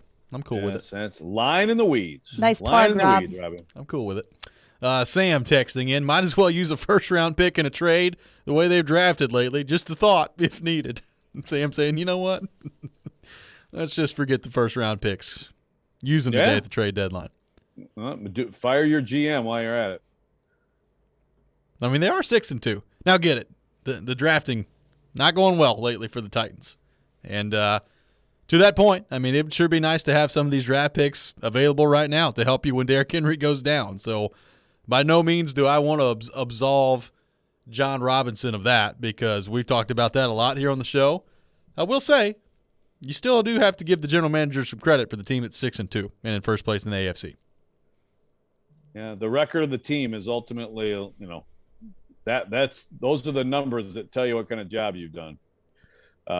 You also can't keep having empty draft picks. And yes, right now, they'd really like some of these draft picks to matter. By the way, one draft pick who does look like he's working out, who will be a person of interest this week also, is Christian Fulton. Technically could be back. That could make a difference Sunday. I had no idea if he'll be back in practice. And even if he is, that's often been a week before you get that player back on the field. Joe, how much are we about to learn about Ryan Tannehill? Obviously, we've talked so much about that combination of Tannehill and Henry and how things have turned around since Tannehill's become the starting quarterback. Henry, I think everybody would probably agree so far this season has been the MVP for the Titans. Tannehill has largely been good. How much are we about to learn about Ryan Tannehill in your mind without Derrick Henry in the backfield? Well, it's an interesting way to put it. I don't know that we're about to learn a lot, because I think we've seen who he is. Now, I do think that things are going to become more difficult in some ways. Talking earlier about taking that safety who maybe was crashing down, and now you're doing more to try to limit AJ Brown. It's also that play action, those crossing routes to AJ Brown that just look so easy sometimes. Well, linebackers are nowhere in the area. They just vacated the middle of the field, right? So that's going to happen less often. I mean, it's going to be more difficult, but I think it's an opportunity for Ryan Tannehill. If he cares about all the conversation, I know it's about winning and it's about just producing, but he senses the conversation. It's not like he's completely oblivious to it. And you can't any longer, if he has success and they win and they move the ball and they score points, then you can't just say it's all Derrick Henry now, right? If he's doing his job well. So I think it's an opportunity. And it's also a more difficult circumstance. And I think that two things could really help him. He needs at least one of them to happen, especially the one, which is that Julio Jones is back, but also you get anything from your tight ends. They had the strange all tight end drive that worked, went for a touchdown. They threw it to five completions to tight ends, 3 to Swain, 1 to Pruitt, 1 to Ferkser, scored a touchdown. More tight end involvement in the passing game, and then Julio Jones getting past his stuff would help Tannehill a ton. Yeah, absolutely. And you need Julio out there and on the field. And, Darren, Donica, Chase were talking about this yesterday too, which I think is a really interesting point. The Julio conversation up to this point has largely been, man, it should be nice to have him out there on the field with Derrick Henry and A.J. Brown. I think it's about to move to the point of Julio Jones needs to be out there. Like, you're paying Julio Jones a lot of money to be out there and to be available and to be a difference maker for you. And so far, the Seattle game, he was really good. He's had some moments in other games, but the health has been a big concern. And I said this yesterday on the show, Julio Jones has moved from a luxury in this offense, in my opinion, to a necessity in this offense. Like, they've got to have Julio Jones out there and available. And I think if the weeks continue to go by and he's not available and is not 100%, the conversation that we've had on Julio Jones so far probably going to change both with us and in the fan base as well in terms of what he's bringing to the table and what his importance is overall to this team without Derrick Henry. No, I like that. Gone from a luxury to a necessity. That's a good way to put it. And I don't think there's any doubt about that. And it's still, like the hamstring thing where you can always say, well, you can bring him back this week, but then by midway through the second quarter, all of a sudden he might be over there standing. It's like, is it better to shut him down? Who knows? I mean, I have no idea what's going on. I know that in the last game he was active. At least twice I saw receivers coach Rob Moore say, nope, just head back, chill it out. Julio, I had his helmet on trying to come back in the game. They held him out. They're trying to be careful. I'm not saying like recklessly to say, well, just play through it, man. Half speed Julio is still better than most receivers. Sure. But absolutely, the investment in him needs to pay off now. This is where he's especially needed. And I mean, shoot, if he can be what he was in the first half against the Chiefs, or what he was for the whole game against Seattle, or what he's been here and there in fits and starts, then this offense still has a lot of answers. Let's go back to our text line, driven by WilsonCountyHyundai.com, 615-737-1025, 615-737-1025. Got a texture that says, hey, guys, hope you're all blessed. Do you think the Titans should have signed LeGarrette Blount instead of Peterson by him being a more powerful back? We appreciate the text. LeGarrette Blount has not been in the league since 2018, so I don't think that's going to be on the table. Christian Okoye? Who would you rather have, LeGarrette Blount or Christian Okoye? I mean, again, LeGarrette Blount will definitely fight for you. One of the greatest moments in college football history. Right. Yeah, that's interesting. The names that people are coming up with that are completely out of the league. Yeah, I mean, and look, there's a lot of love for Benny Snell on the text line. I will say that. A lot of love. Kentucky guy. Yeah, that's right. Another Wildcat, and I don't hate that idea. I really don't. Do the Steelers? Well, the Steelers? Who else do they have? Obviously, they have Najee Harris going, but they have another back who they like. That's in there. The three backs, and I'm the name is eluding me. Me too. But do they feel like that's enough? And that's the thing, as teams understand, just like the running back position has a short shelf life, it also has a high injury rate. So teams don't like the idea of departing with quality, even if it's a number 3 back, because there's a decent chance at some point this season, that guy is going to be necessary. Again, just like the Ernest Johnson stuff with the Browns. I mean, he's been huge. They'd have one less win for sure right now if they didn't have him in the fold. And that's where it gets difficult to actually try to get a quality back on trading deadline day. Listen to the MLB postseason on ESPN 102.5 The Game and ESPN 94.9, brought to you by 312 Pizza Company tonight Tune in to ESPN 94.9 for Game 6 of the World Series as the Atlanta Braves lead the series 3-2 against the Houston Astros. First pitch is at 7:09. 312 Pizza Company in Germantown is home to the best pizza in Nashville. Head to 312 Pizza Company to grab a bite, a beer, and to watch some October baseball. We'll be joined to begin the 8 o'clock hour by John Glennon from SI.com. We'll continue the conversation on the Titans with him coming up here in just a few minutes. Next, though, we're going to switch gears, look ahead to Tennessee and Kentucky coming up this weekend. What sort of a chance do we give Josh Heupel and the Vols? We'll get to that coming up next. This is Robby and Rexrode here on ESPN 102.5 The Game. Titans, Rams. The two-tone blue seeks a victory without King Henry on Sunday Night Football. The closest you will ever see to a running back carrying a franchise. Tune in Sunday at 5 on ESPN 94.9 for NFL pregame with Jared Stillman, Chris Sanders, and Mark Howard. Live from Corner Pub in Brentwood. We are Nashville's best sports talk. ESPN 102.5 The Game and the Game Nashville app.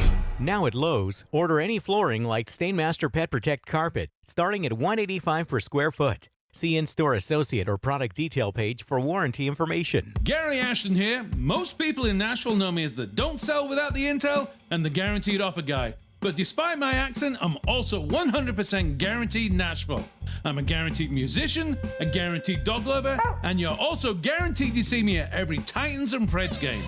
Guaranteed offer means the Gary Ashton team with RE/MAX Advantage will sell your house for top dollar with no cleaning, staging, showings, or open houses, and give you up to 90 days to close. So there's plenty of time to find your next home.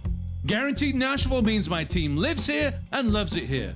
We've served Nashville for over 20 years, and we're passionate about helping the people we call neighbors and friends, which is why we've had a long-standing tradition of donating to the Vanderbilt Children's Hospital. If you're thinking about a guaranteed offer, get the only one that's guaranteed Nashville. Request a no-obligation offer by calling 615-301-1650 or go to GaryAshton.com today. Remember, Gary Ashton, guaranteed Nashville. Genesis Diamond's biggest and final sale of the year is here this weekend. It's an incredible event with savings of 20, 25, even up to 35% store-wide. Rings, earrings, pendants, bands, bracelets, nothing's held back for this once-a-year 3-day extravaganza. Acclaimed designers are here with expanded collections and extraordinary pricing. Plus, get 0% interest financing. The final store-wide sale of the year with discounts up to 35% this Friday, Saturday, and yes, open Sunday for this great event. Genesis Diamonds, Green Hills and Cool Springs. See store for details. When Genesis Diamonds has a sale, you know it's the real deal, and it's happening this weekend. Our final store-wide sale of the year with deep discounts up to 35% off. This is the big one. The one where the staff knows they can break all the rules. Plus, the selection is nearly doubled with designers here from LA and New York with their entire collections, all of it on sale. This is the last and best jewelry buying opportunity of the year. Save up to 35%, zero interest financing. Friday, Saturday, and Sunday only at Genesis Diamonds, Green Hills and Cool Springs. See store for details. 312 Pizza Company is Nashville's authentic Chicago pizzeria, and they're now hiring. Work for a family-owned business and be a part of their incredible team. 312 Pizza Company is hiring for all positions, including host, waitstaff, bartenders, cooks, and more. 312 Pizza Company offers health insurance and paid time off to full-time employees. Contact Kimberly at 615-730-7888 or email at contact@312pizzaco.com. 312 is an equal opportunity employer.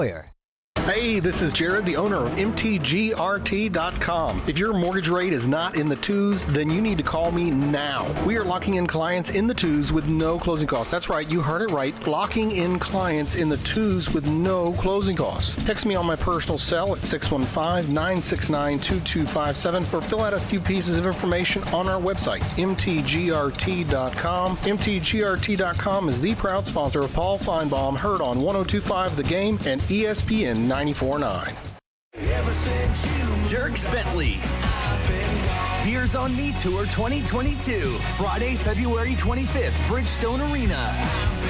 And he's bringing along special guests, Jordan Davis. And Lainey Wilson. Dierks Bentley, live in concert. Tickets on sale this Friday at 10 a.m. at livenation.com. Hey Nashville, Vanderbilt football coach Clark Lee here, inviting you to tune in on ESPN 94.9 every Monday at 6 p.m. for the Commodore Hour, providing you with exclusive insights on Vanderbilt athletics. Hey Nashville, this is Rick Stockstill, and you're listening to Nashville's best sports talk, ESPN 102.5 The Game. And we will play at a higher level. So we are going to need to. I'm very impressed with Tennessee, much improved football team over a year ago. Josh has done a very good job. They're playing at an extremely high tempo offensively. They have some difference makers at wide receiver, and obviously the stress that they put on you with the tempo and the spacing and things of that nature, and playing extremely hard defensively. So overall, much improved team. So we'll have to play a lot better than we did this past Saturday. That was Kentucky head coach Mark Stoops breaking down the matchup against Tennessee coming up this weekend for the Wildcats. Big game for the Vols and Kentucky coming up on Saturday, a rivalry game, and a game that it's kind of difficult to figure out, Joe Rexrode, exactly what to expect in this game. Tennessee, their offense largely has been pretty good so far this season, and they hung in there for a while with Alabama, and then the wheels fell off late in the fourth quarter. And Kentucky has been playing pretty well all season long, and then all of a sudden they just come out with an absolute stinker last week against Mississippi State. Right now on FanDuel Sportsbook, the line is Kentucky minus a half a point. So, I mean, it's basically a pick 'em right now between Tennessee and Kentucky on the FanDuel Sportsbook. What do you make of this matchup? And obviously, the odds makers giving Tennessee a pretty good chance in this game. What sort of a chance do you, Joe Rexrode, give the Vols in this matchup against Kentucky coming up on Saturday? What would the line be if Kentucky did what I thought they were going to do, which is go in and beat Mississippi State? How much did that performance affect? I don't think the line was going to be huge. I mean, 4.5 maybe. Yeah. Okay. That's what I would guess too. Something not a touchdown, but like clear favorites.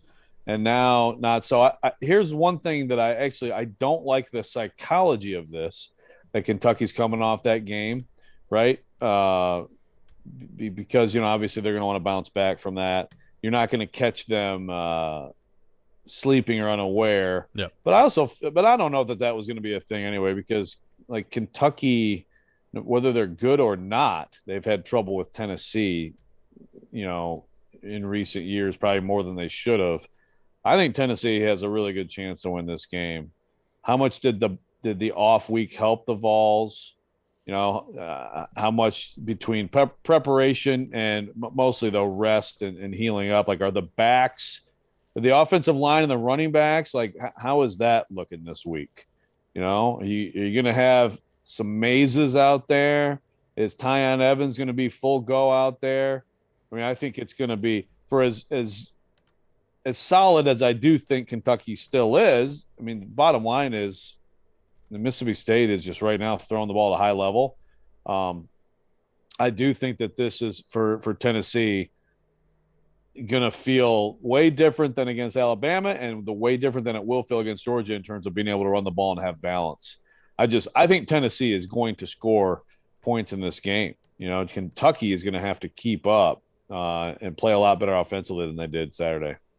Well, one thing that was interesting in the Kentucky game, and I'm interested to see what Josh Heupel does in terms of trying to replicate this. I mean, they basically just put Kentucky in a track meet the other day. Kentucky, they've got a lot of things that are, I think, really good about their team. I like the toughness they bring to the table.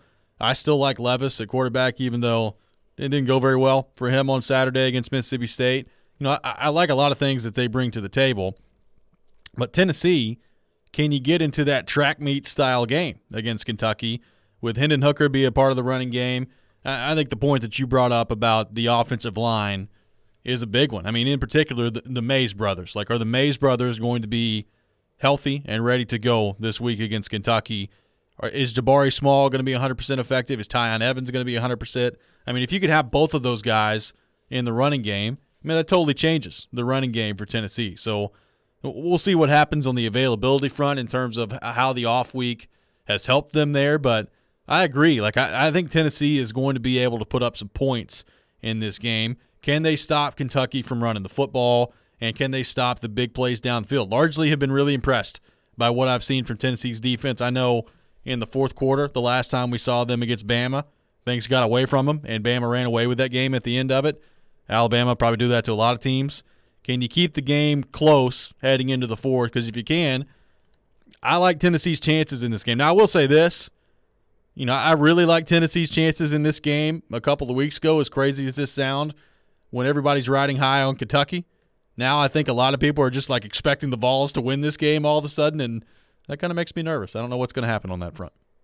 Yeah, no, I agree. The psychology was going to be in your favor, and now it isn't as much. But yeah, I look at this matchup, and it's just hard to know with the Vols defense because they overachieve, they play hard, they make plays. Again, they've been around the nation's leaders in TFLs all year. They're aggressive. They do give up the big play. Yep. They give up big plays, and it's different when you give up those big plays to Alabama. There is a little bit of like, well, this happens. Yeah. But this is where, in a game like this, like you can't give up like a couple of those on the road. You gotta really make Kentucky earn its way and try to force them into mistakes. So I think if the defense can do that, I feel like between all the time off, and like you said, Kentucky didn't really handle what Mississippi State was doing. It's not the exact same thing, but I think that bodes well for Tennessee's offense. All of it does. I'll be very surprised if Tennessee's offense doesn't have a good night Saturday. Will Rogers for Mississippi State went 36 of 39 on Saturday. 36 of 39 for 344 and a touchdown. He threw 3 incompletions in the game. Well, and that offense is, that has always been with Mike Leach. So 20 of those were basically glorified handoffs, right? Yep. They just go swing pass, swing pass, swing pass, swing pass, screen, screen, screen, and then they try to hit you with stuff. But still, yeah, do something different, take something away there. It's very frustrating to play that offense. And that's where, Tennessee is different because they are more like they'll do some of that stuff too, but they are a lot more downfield. They're much more vertical in how they attack you. But that probably still tells you that, Tennessee, Hendon Hooker could have a night here. It's bounce back week for us, guys. I just don't know if y'all that good. I think y'all been kind of overrated. You think? You think Florida's not that good? No, I don't think Florida's that good. But you lost to Florida. The transitive property in college football, it's hard to do. Okay, Robby. Well, it's funny that you brought up Florida because, of course, there's all kinds of turmoil going on there. Well, and like right now, if Tennessee and Florida played, I don't know. I feel like that could be a very different kind of game. It was almost like at the time, like, wow, man, the Vols were just a couple plays away, and they were.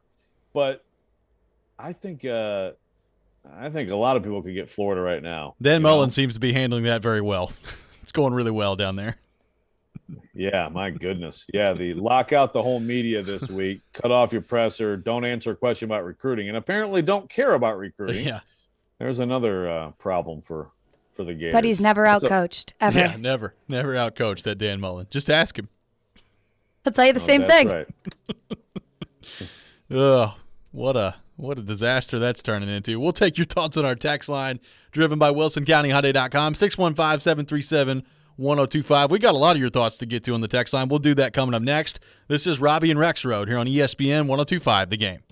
Celebrate Thanksgiving with Social Furniture and save up to 70% off all furniture. They have sofas, sectionals with chase lounge, and recliners that are all push-button electric and wall away. They have all colors to choose from for your comfort watching any hockey game. All of them are plus leather, microfiber, and Chanel's. They have same-day delivery with no down payments and no interest. Forget the big box store. Support local. Support social. Social Furniture is a proud supporter of your Nashville Predators. With Fundbox, you can stop waiting and start doing. If your small business needs funds to grow, the time is now. Fundbox offers fast, easy access to small business funding up to $150,000. So hire that new employee, launch that campaign, buy that piece of equipment. Apply in minutes at fundbox.com, and you could get funding as soon as the next business day. Fundbox. Ready, set, grow. Credit line amounts, rates, and terms are based on creditworthiness and subject to change. Additional documentation may be required.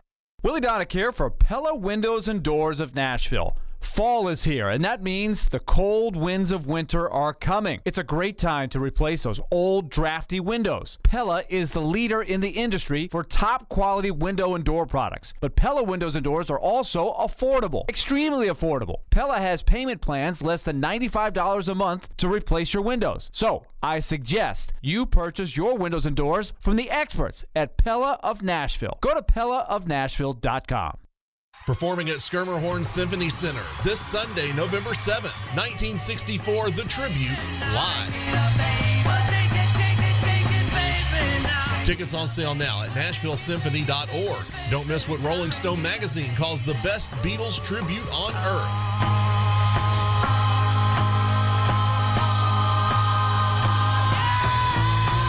'64, The Tribute, live. Get your tickets now at NashvilleSymphony.org. Seriously, it's the same commercial every time. All right. Okay? There's 4 major points that we need to make. Yes, sir. Good customer service. All right. Good quality vehicles. Check. Got it. We've been in business since 1987. 87, right. And we can finance anyone on any car. Wow. A fiddle player? Any car? How's this? Franklin Motors. The choice is clear. Franklin Motors. Your ride is here. FranklinMotorsTN.com or come on by for a test drive. Attention Nashville, 3-Day Blinds is here to solve your window treatment needs. 3-Day Blinds has more than 40 years of experience designing, installing, and manufacturing high-quality custom window treatments. We transform homes with custom blind shade shutters and drapery with expert in-home design consultations. Your 3-Day Blinds design consultant is with you every step of the way, including setting up your installation. Book your free in-home design consultation today at 3dayblinds.com. That's 3dayblinds.com. Jared Stillman. This show, if you're a listener to it, I think is educated enough to know what a good general manager is. And Company. At the end of the day, wins really are all that matters. Tune in Stillman and Company for your drive home. Delivered by TriStar Moving. Weekday afternoons from 2 to 6 on Nashville's best sports talk. ESPN. 102.5 The Game and the Game Nashville app. Robby and Rexrode is on ESPN 102.5 The Game.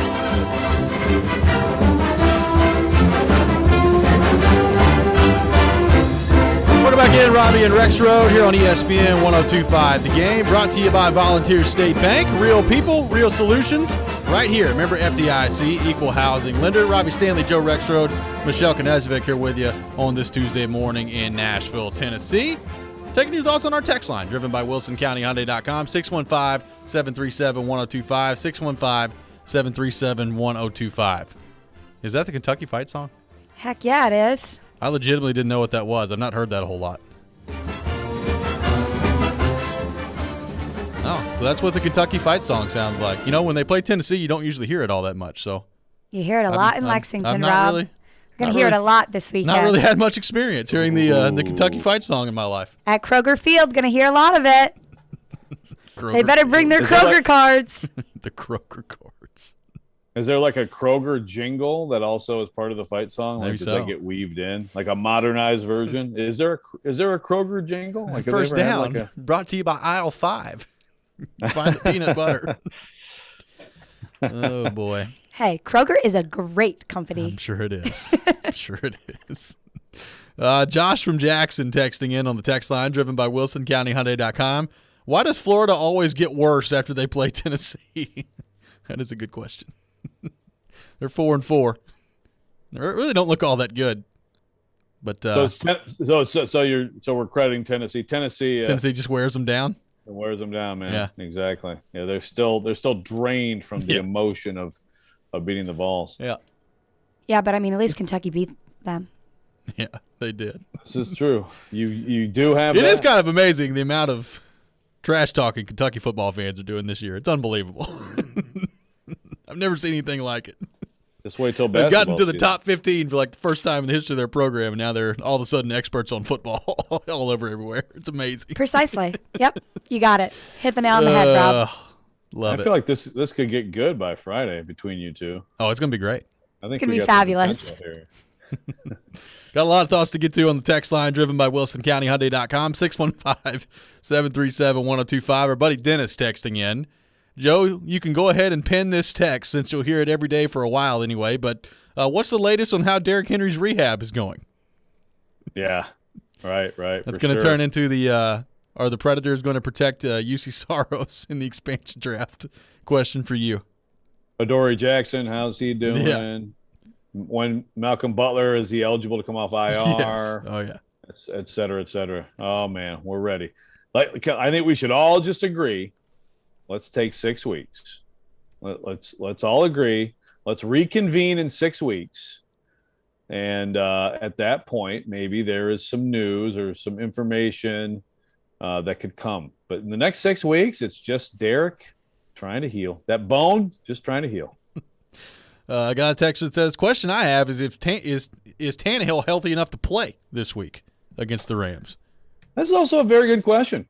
We haven't even touched on that yet, but he looked like I look every once in a while when I get out of bed and I slept weird, and I spend half a day trying to find a way to sit comfortably without being in screaming pain. That's what I'm doing right now. Is that right? Yeah. There you go. Yeah. So he looked. He was. Oh man, that neck was stiff on him after the game. So yeah, another very good question. The Logan Woodside, Adrian Peterson show in LA. What does everybody think? What a sight that could be. Let's go back to the text line driven by WilsonCountyHyundai.com, 615-737-1025. Ryan in Nashville texting in. Just spitballing here. I think the Titans could work a 3-team trade to get the Marlon Mack from the Colts. I don't think the Colts are doing any trade that ends up with Marlon Mack on the Titans. I guess crazier things have happened before, but Marlon Mack is not going to be on the Titans. I can't see it. Well, what's the 3-team trade? Do we have details? There's no details. It's just a 3-team trade. It's got to be a 3-team trade. Yeah. So if you're saying that if the Colts, if there's another team involved, you don't feel as bad about your quality running back ending up in the hands of the team that you're chasing, why would that be any different? I don't think it would. I don't get it. Yeah. Let's go back to the text line driven by WilsonCountyHyundai.com, 615-737-1025. Eric in Bellevue texting in. Early called shot. The Cats beat the Vols 55-14 on Saturday. Okay, that's aggressive. 55-14. Hashtag Catterday. Wow. I'm not even saying that. Yeah, that's quite it. And scored 55 combined the last 2 weeks. They're going to put up 55 against Tennessee. Hey, I'm not saying that Kentucky can't score on that Tennessee defense because they can. It's going to be an interesting game. Kentucky is not holding Tennessee to 14. I will call that. I will go ahead and call that right now, too.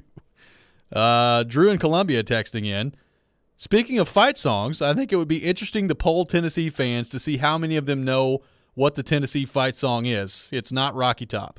I don't even know what it's called. I know what it is, but I don't even know what it's called. Sing it, Robby. I'm not singing. You don't want. I could promise you, people don't want to hear that. When is that played? They play it throughout the game, but it's not anywhere near as much as Rocky Top. Rocky Top is the fight song. It's just not the official fight song. That's the way I explain it. Yeah, they should just go ahead and make it the official fight song, Probably should. I got a text that says, do y'all think the Titans could work their way into getting David Montgomery from the Bears? He should be back from IR soon. Maybe. The Bears aren't going anywhere this year. I don't think there's any question about that. But what does soon mean back from IR would be my question. Right. And he's a pretty good player, and that is the type of trade partner you need, is the trade partner that it just really doesn't care. Not that they don't care, but they're basically out of it and would be looking to acquire assets, in particular draft capital, for a player like that. So without knowing the exact situation with his injury, I don't hate that idea. I think he's a pretty good player. I think he's a guy who could help. Something like that, I think would make sense. What is it? So the deadline is, I think it's 4 Eastern, so 3 our time, right? 3 our time today. Yep. A guy that would be intriguing to me that falls into the same kind of criteria of obviously on a team that shouldn't care at this point, that I'm interested to see. And he'll probably stick around because I think he's hurt right now. But Jamal Williams in Detroit is a guy that obviously used to play for the Packers, went to the Lions this year. He can catch the ball out of the backfield, runs in between the tackles. Like, he's not anywhere close to Derrick Henry. But to your point, guys like that in the other conference, in teams that are out of it, those could be the team. Could be kind of interesting to watch today via trade. No, he's a good, powerful, running back. That would not be bad at all. And I mean, the Lions are open for business, I assume, right? I would hope so. They are wide open. Chad, that's a good thought. Chad from Chattanooga texting in.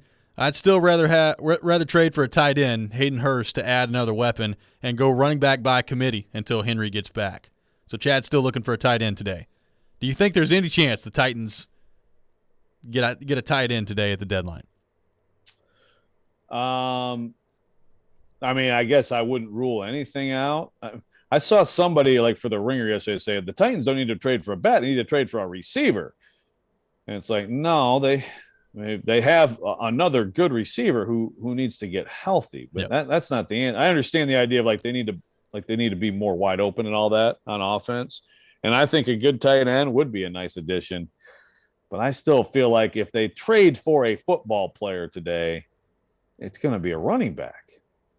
Unless, hey, look, if it turns out, no, they fully all are just all in. They believe Adrian Peterson is going to come in here and just step right in all day. I just don't know how. Yeah, I just don't know how you have that confidence right now.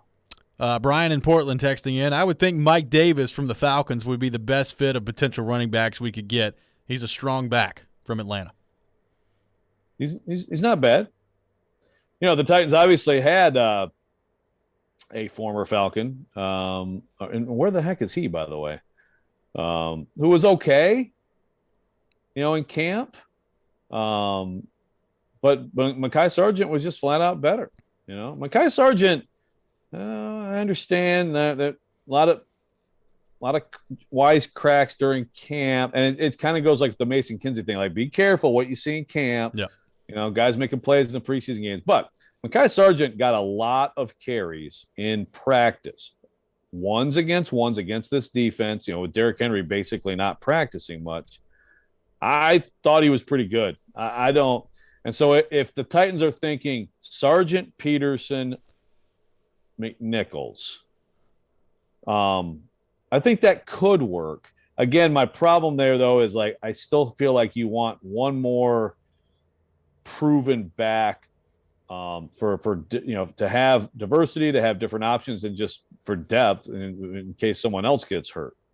But I don't think you should just discount Mekhi Sargent as a guy who could be getting some carries here in future weeks for the Titans. Don't miss Nashville's best NFL pregame show live from Corner Pub in Brentwood this Sunday. The NFL pregame show features Jared Stillman, Mark Howard, and former Titans wide receiver Chris Sanders. Join them from 5 to 7 p.m. live at Corner Pub in Brentwood at 710 Old Hickory Boulevard prior to the Titans taking on the L.A. Rams. The NFL pregame show brought to you by TriStar Moving, Parman Tractor and Equipment, FreedomTireGuys.com, FanDuel, E2 Roofing, Hillside Medical, Social Furniture, and Screwball Peanut Butter Whiskey. When we come back, we'll be joined by our good friend John Glennon from SI.com. We'll do that coming up next. This is Robby and Rexrode here on ESPN 102.5 The Game. The voice of reason. No, you blew it. That's what happened. It didn't slip away. You blew it. The voice of the fan. The officials had let that game get out of control before anything got thrown. The voice of Nashville sports is your home of Nashville's best sports talk. ESPN 102.5 The Game and the Game Nashville app. ElectronicExpress.com. We make it happen. Time for the Press Report.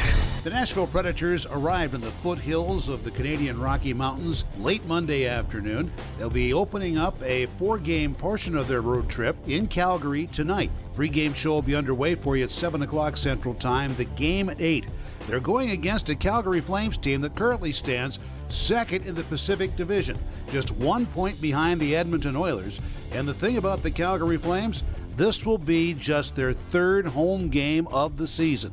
Johnny Gaudreau leads them in scoring with a total of 11 points, 2 goals and 9 assists. Their goal-scoring leaders, Elias Lindholm and Andrew Mangiapane. Again, pregame show underway for you tonight at 7 o'clock. The game will be coming your way at 8 o'clock Central Time. From Calgary, this is Pete Weber reporting on the Fifth Third Bank Nashville Predators Radio Network. For exclusive, in-depth coverage of your Nashville Predators, this is Nashville's best sports talk. ESPN 102.5 The Game. The 2021 Major League Soccer season isn't over yet, Nashville. Are you in?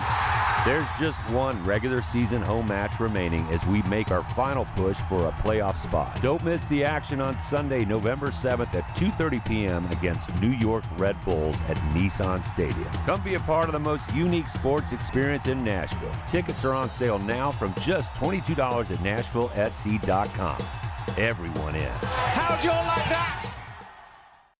Hey, it's Jared from my official sportsbook app, the FanDuel Sportsbook app. This week marks the halfway point in the NFL season, and there is a big Sunday afternoon matchup between Green Bay and Kansas City, and FanDuel Sportsbook is going to make it even bigger because FanDuel is giving new customers 30-1 odds on either team to win. That means you can win $150 on a $5 bet. I saw Kansas City in person, and I will say this, I think Green Bay safely is the choice. FanDuel is sports betting made simple, and they're always hooking you up with great offers. Plus, when you win, according to FanDuel, you'll get paid in as little as 2 hours. Just see for yourself why FanDuel is America's #1 sportsbook and my official sportsbook app. Just sign up with the promo code JGM this week before Green Bay takes on Kansas City, and you could win $150 on a $5 bet. 21 and older and present in Tennessee. New users only. $10 first deposit required. Must wager in designated offer market. Max bonus $150. Credit expires 14 days after receipt. Bonus for Tennessee users fulfilled in site credit within 72 hours. See full terms at sportsbook.fanduel.com. Gambling problem? Call the Tennessee Red Line 1-800-889-9789.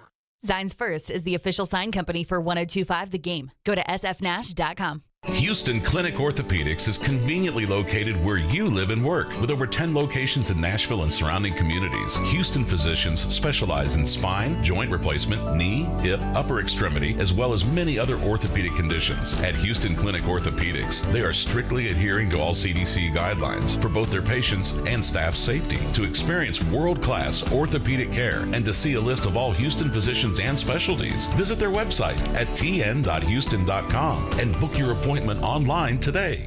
Nashville's best sports talk, locally owned, home of our Nashville Predators. WPRT-FM Pegram, 97.5 Murfreesboro, WBUZ HD2 Laverne, online at thegamenashville.com. We are ESPN 102.5 The Game. Live. It's Robby and Rexrode with Robby Stanley and Joe Rexrode on Nashville's best sports talk. ESPN 102.5 The Game and the Game Nashville app.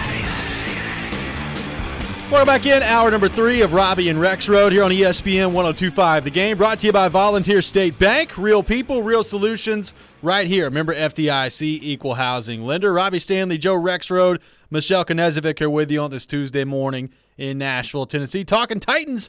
And to help us do that, we go to our 102.5 The Game phone line, driven by WilsonCountyHyundai.com, and welcome in our good friend John Glennon from SI.com. Johnny, what's going on, brother? How are we doing?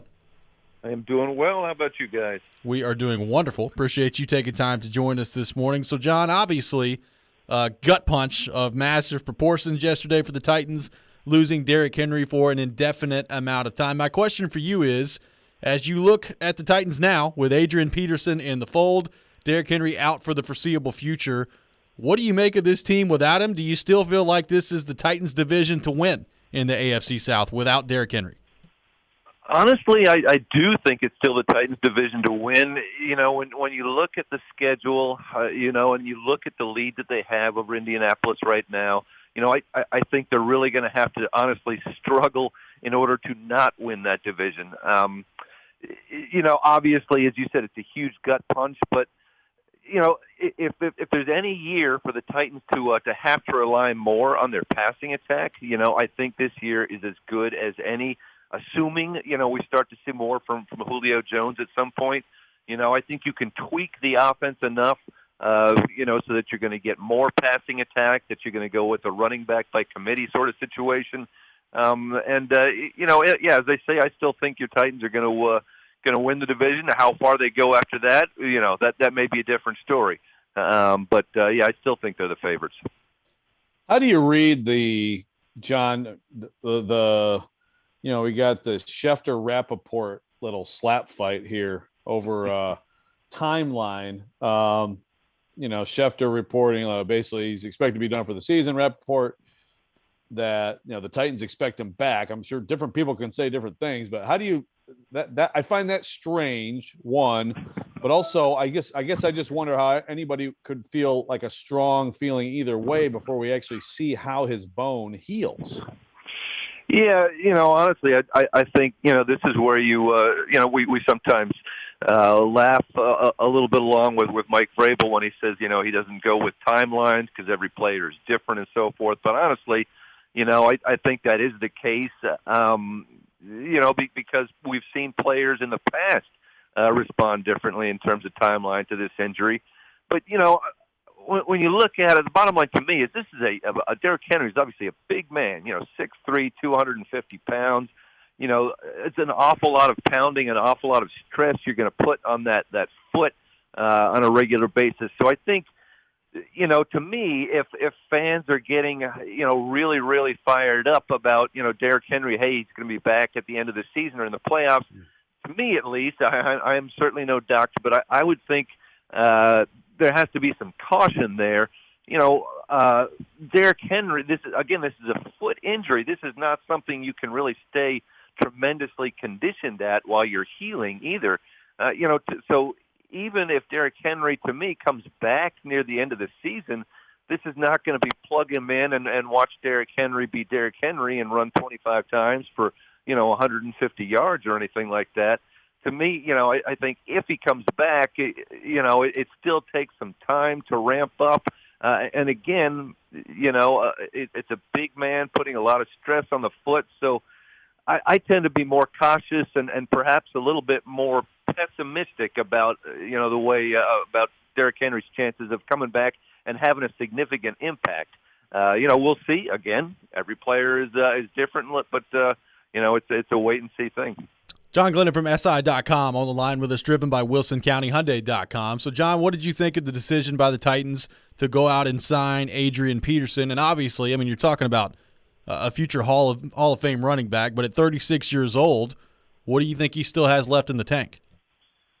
Well, he still put some pretty decent numbers up, not great numbers by any stretch. He put decent numbers up, and he was playing for Joe Rexrode's Lions team, which of course was horrendous otherwise. So you have to give him props for just putting up any kind of stats, basically. But I don't think this is going to be a situation where they're going to say, okay, you're the new Derrick Henry and you're going to run 25, 30 times a game. Even if you did that, half a decade or more ago, that's certainly not what they're going to expect out of Adrian Peterson at this point. I think even when Adrian Peterson, gets fully conditioned and ramps up and so forth, to me, I suspect it'll still be more of a committee kind of situation. We'll see some Jeremy McNichols.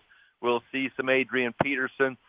Perhaps there'll be some Dontrell Hilliard, even some, maybe even one of the fullbacks, the Blossom game with a couple carries from time to time. So I don't, I think it's a good signing in that he is a similar style to Derrick Henry. You don't have to tweak a lot.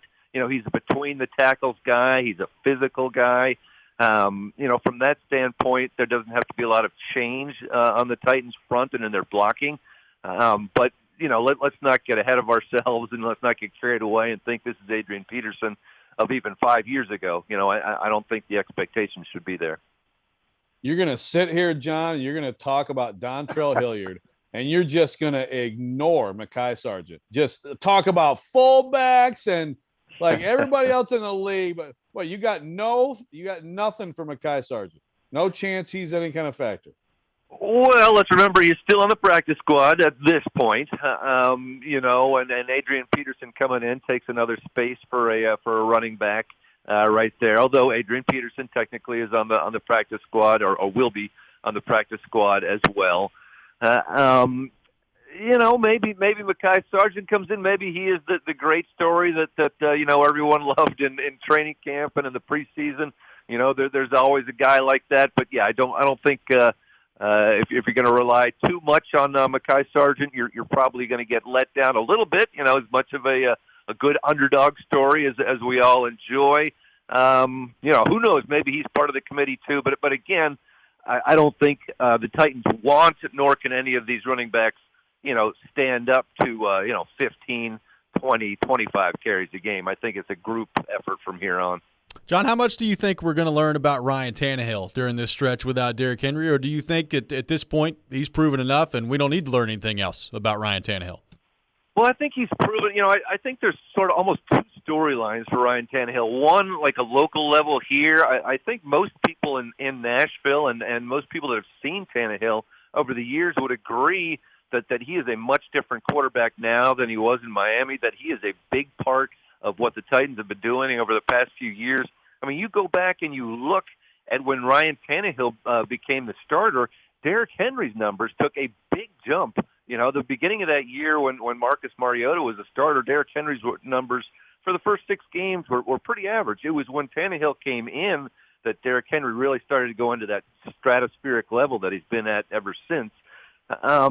But I do think Ryan Tannehill is going to get a chance to prove kind of that national storyline of, yeah, you're still the Miami guy.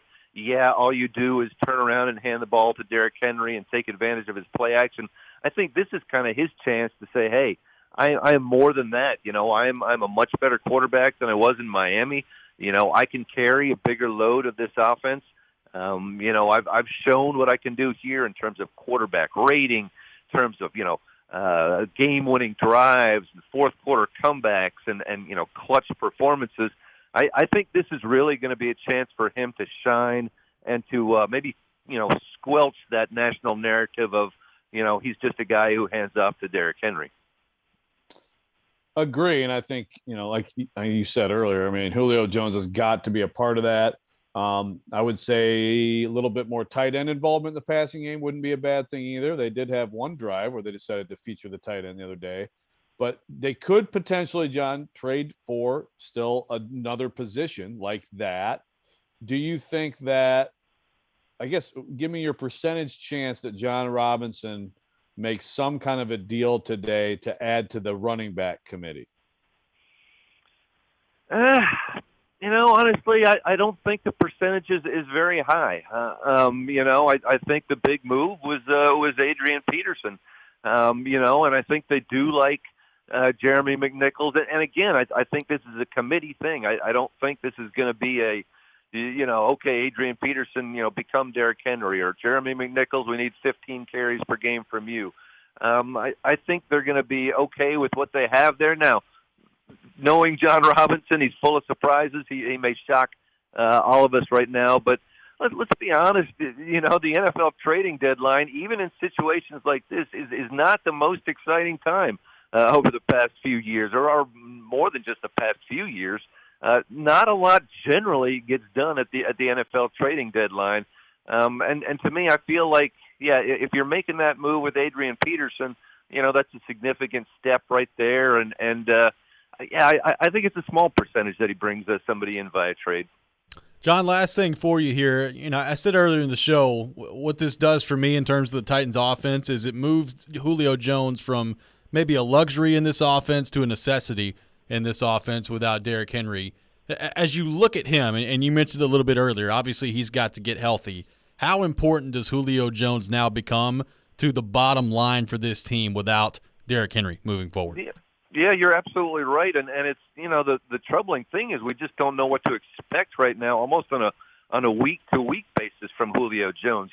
Is he going to be the Julio Jones that all of a sudden doesn't play at all and doesn't practice during the week as what happened last week? Is he the guy that practices a little bit and plays until the halfway through the third and says I've got a tight hamstring or looks like he has a tight hamstring? Are we going to see at least glimpses of the full Julio Jones? But that's exactly what the Titans need. It's not every year. It's been a very rare year, in fact, for the Titans to be able to say, okay, we've lost our stud running back, but hey, we've got a heck of a passing attack with some really good receivers. This is as deep a crop of wide receivers, when healthy, as the Titans have had in maybe forever.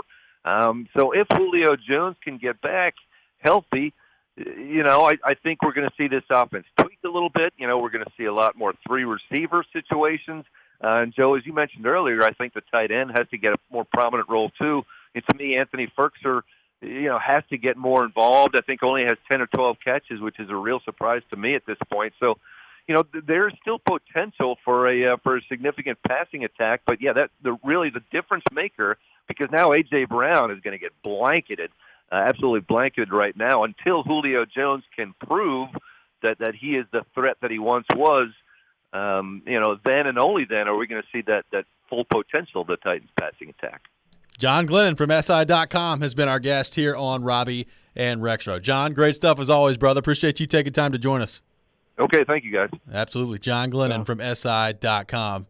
Joe, I think my favorite part about Glennon is the way he says potential. It's amazing. Potential. He also said via trade instead of via trade. This is his elitist UVA. That's right. Vernacular. That's right. We'll come back. We'll react a little bit to what Glennon had to say there. Take your thoughts on the Titans and the trade deadline on our text line, driven by WilsonCountyHyundai.com, 615-737-1025. That's next. This is Robby and Rexrode here on ESPN 1025, The Game. It's game day in Smashville. He scored! Philip Forsberg makes it 1-0. The Predators seek a 4th straight victory as they begin their road trip in Calgary. We have an awesome group, lots of really good leaders, and no one's ever given up. Pre-game at 7, face-off at 8 on Smashville's best sports talk. ESPN 1025 The Game and the Game Nashville app. Hi guys, it's Andrew with Hillside Medical Clinic. Are you struggling with erectile dysfunction and sick of the pills? Well, we have a major medical breakthrough. The Wave technology at Hillside Medical Clinic was tested by Cambridge University and the Cleveland Clinic, and the results are in. It's proven to increase blood flow by repairing blood vessels. No pills and no side effects. If you're ready to put a stop to your ED by treating the root cause, call us now. And not only will the assessment and blood flow ultrasound be free, we'll also include something unique that produces powerful results in the bedroom. I don't think I've ever seen it fail. This is a $600 value, free to those that call in the next 2 minutes. 615-576-5000. That's 615-576-5000. Guys, put a stop to your erectile dysfunction and get your love life back. Call Hillside Medical Clinic now to qualify. 615-576-5000. Genesis Diamond's biggest and final sale of the year is here this weekend. It's an incredible event with savings of 20, 25, even up to 35% store-wide. Rings, earrings, pendants, bands, bracelets, nothing's held back for this once-a-year 3-day extravaganza. Acclaimed designers are here with expanded collections and extraordinary pricing. Plus, get 0% interest financing. The final store-wide sale of the year with discounts up to 35% this Friday, Saturday, and yes, open Sunday for this great event. Genesis Diamonds, Green Hills and Cool Springs. See store for details. When Genesis Diamonds has a sale, you know it's the real deal, and it's happening this weekend. Our final store-wide sale of the year with deep discounts up to 35% off. This is the big one. The one where the staff knows they can break all the rules. Plus, the selection is nearly doubled with designers here from LA and New York with their entire collections, all of it on sale. This is the last and best jewelry buying opportunity of the year. Save up to 35%, zero interest financing. Friday, Saturday, and Sunday only at Genesis Diamonds, Green Hills and Cool Springs. See store for details. Let me tell you, the most expensive mistake a homebuyer can make is not shopping for the best mortgage. Hey, I'm Roger Moore, founder and CEO of Loan Pronto. It's a fact. Homebuyers who choose Loan Pronto save an average of $3,500. That is a ton of money for furniture or moving expenses. How do we do it? First, we don't charge our clients thousands in junk lender fees and closing costs, and our all-digital platform streamlines the process so you close faster and easier. Realtors love working with us, and we will work with your existing realtor, but don't make a decision about the loan until you call us. Listen, not all mortgages are created equal, and it pays to get a second opinion. Even if you've already started the process, we promise to beat your current offer, or we will pay you $1,000 for your time. So check us out at loanpronto.com or call us today at 615-499-5780. Lower rates, lower costs, and a stress-free experience. Again, loanpronto.com or call us at 615-499-5780. Equal housing lender, NMLS 1661781, subject to lender approval. Not all loans apply. If you've missed any of today's show, just search Robby and Rexrode on Apple, Spotify, or your favorite podcast platform. Go to theGameNashville.com/deals to check out Nashville's best deals. The new deal this week, a $30 gift card for only $15 to 312 Pizza Company in Germantown. 312 Pizza Company serves the best pizza in town, as well as Chicago-style eats like Chicago dogs, Italian beef sandwiches, and more. Get your deal now at theGameNashville.com/deals. Welcome back in, Robby and Rexrode here on ESPN 102.5 The Game, streaming live on Twitch, on Twitter, and on YouTube. Our video streaming brought to you by the law offices of Amanda Gentry. Robby and Rexrode brought to you by Volunteer State Bank, conveniently serving Middle Tennessee with 13 locations. Member FDIC, equal housing lender. Robbie Stanley, Joe Rexrode, Michelle Knezovic here with you.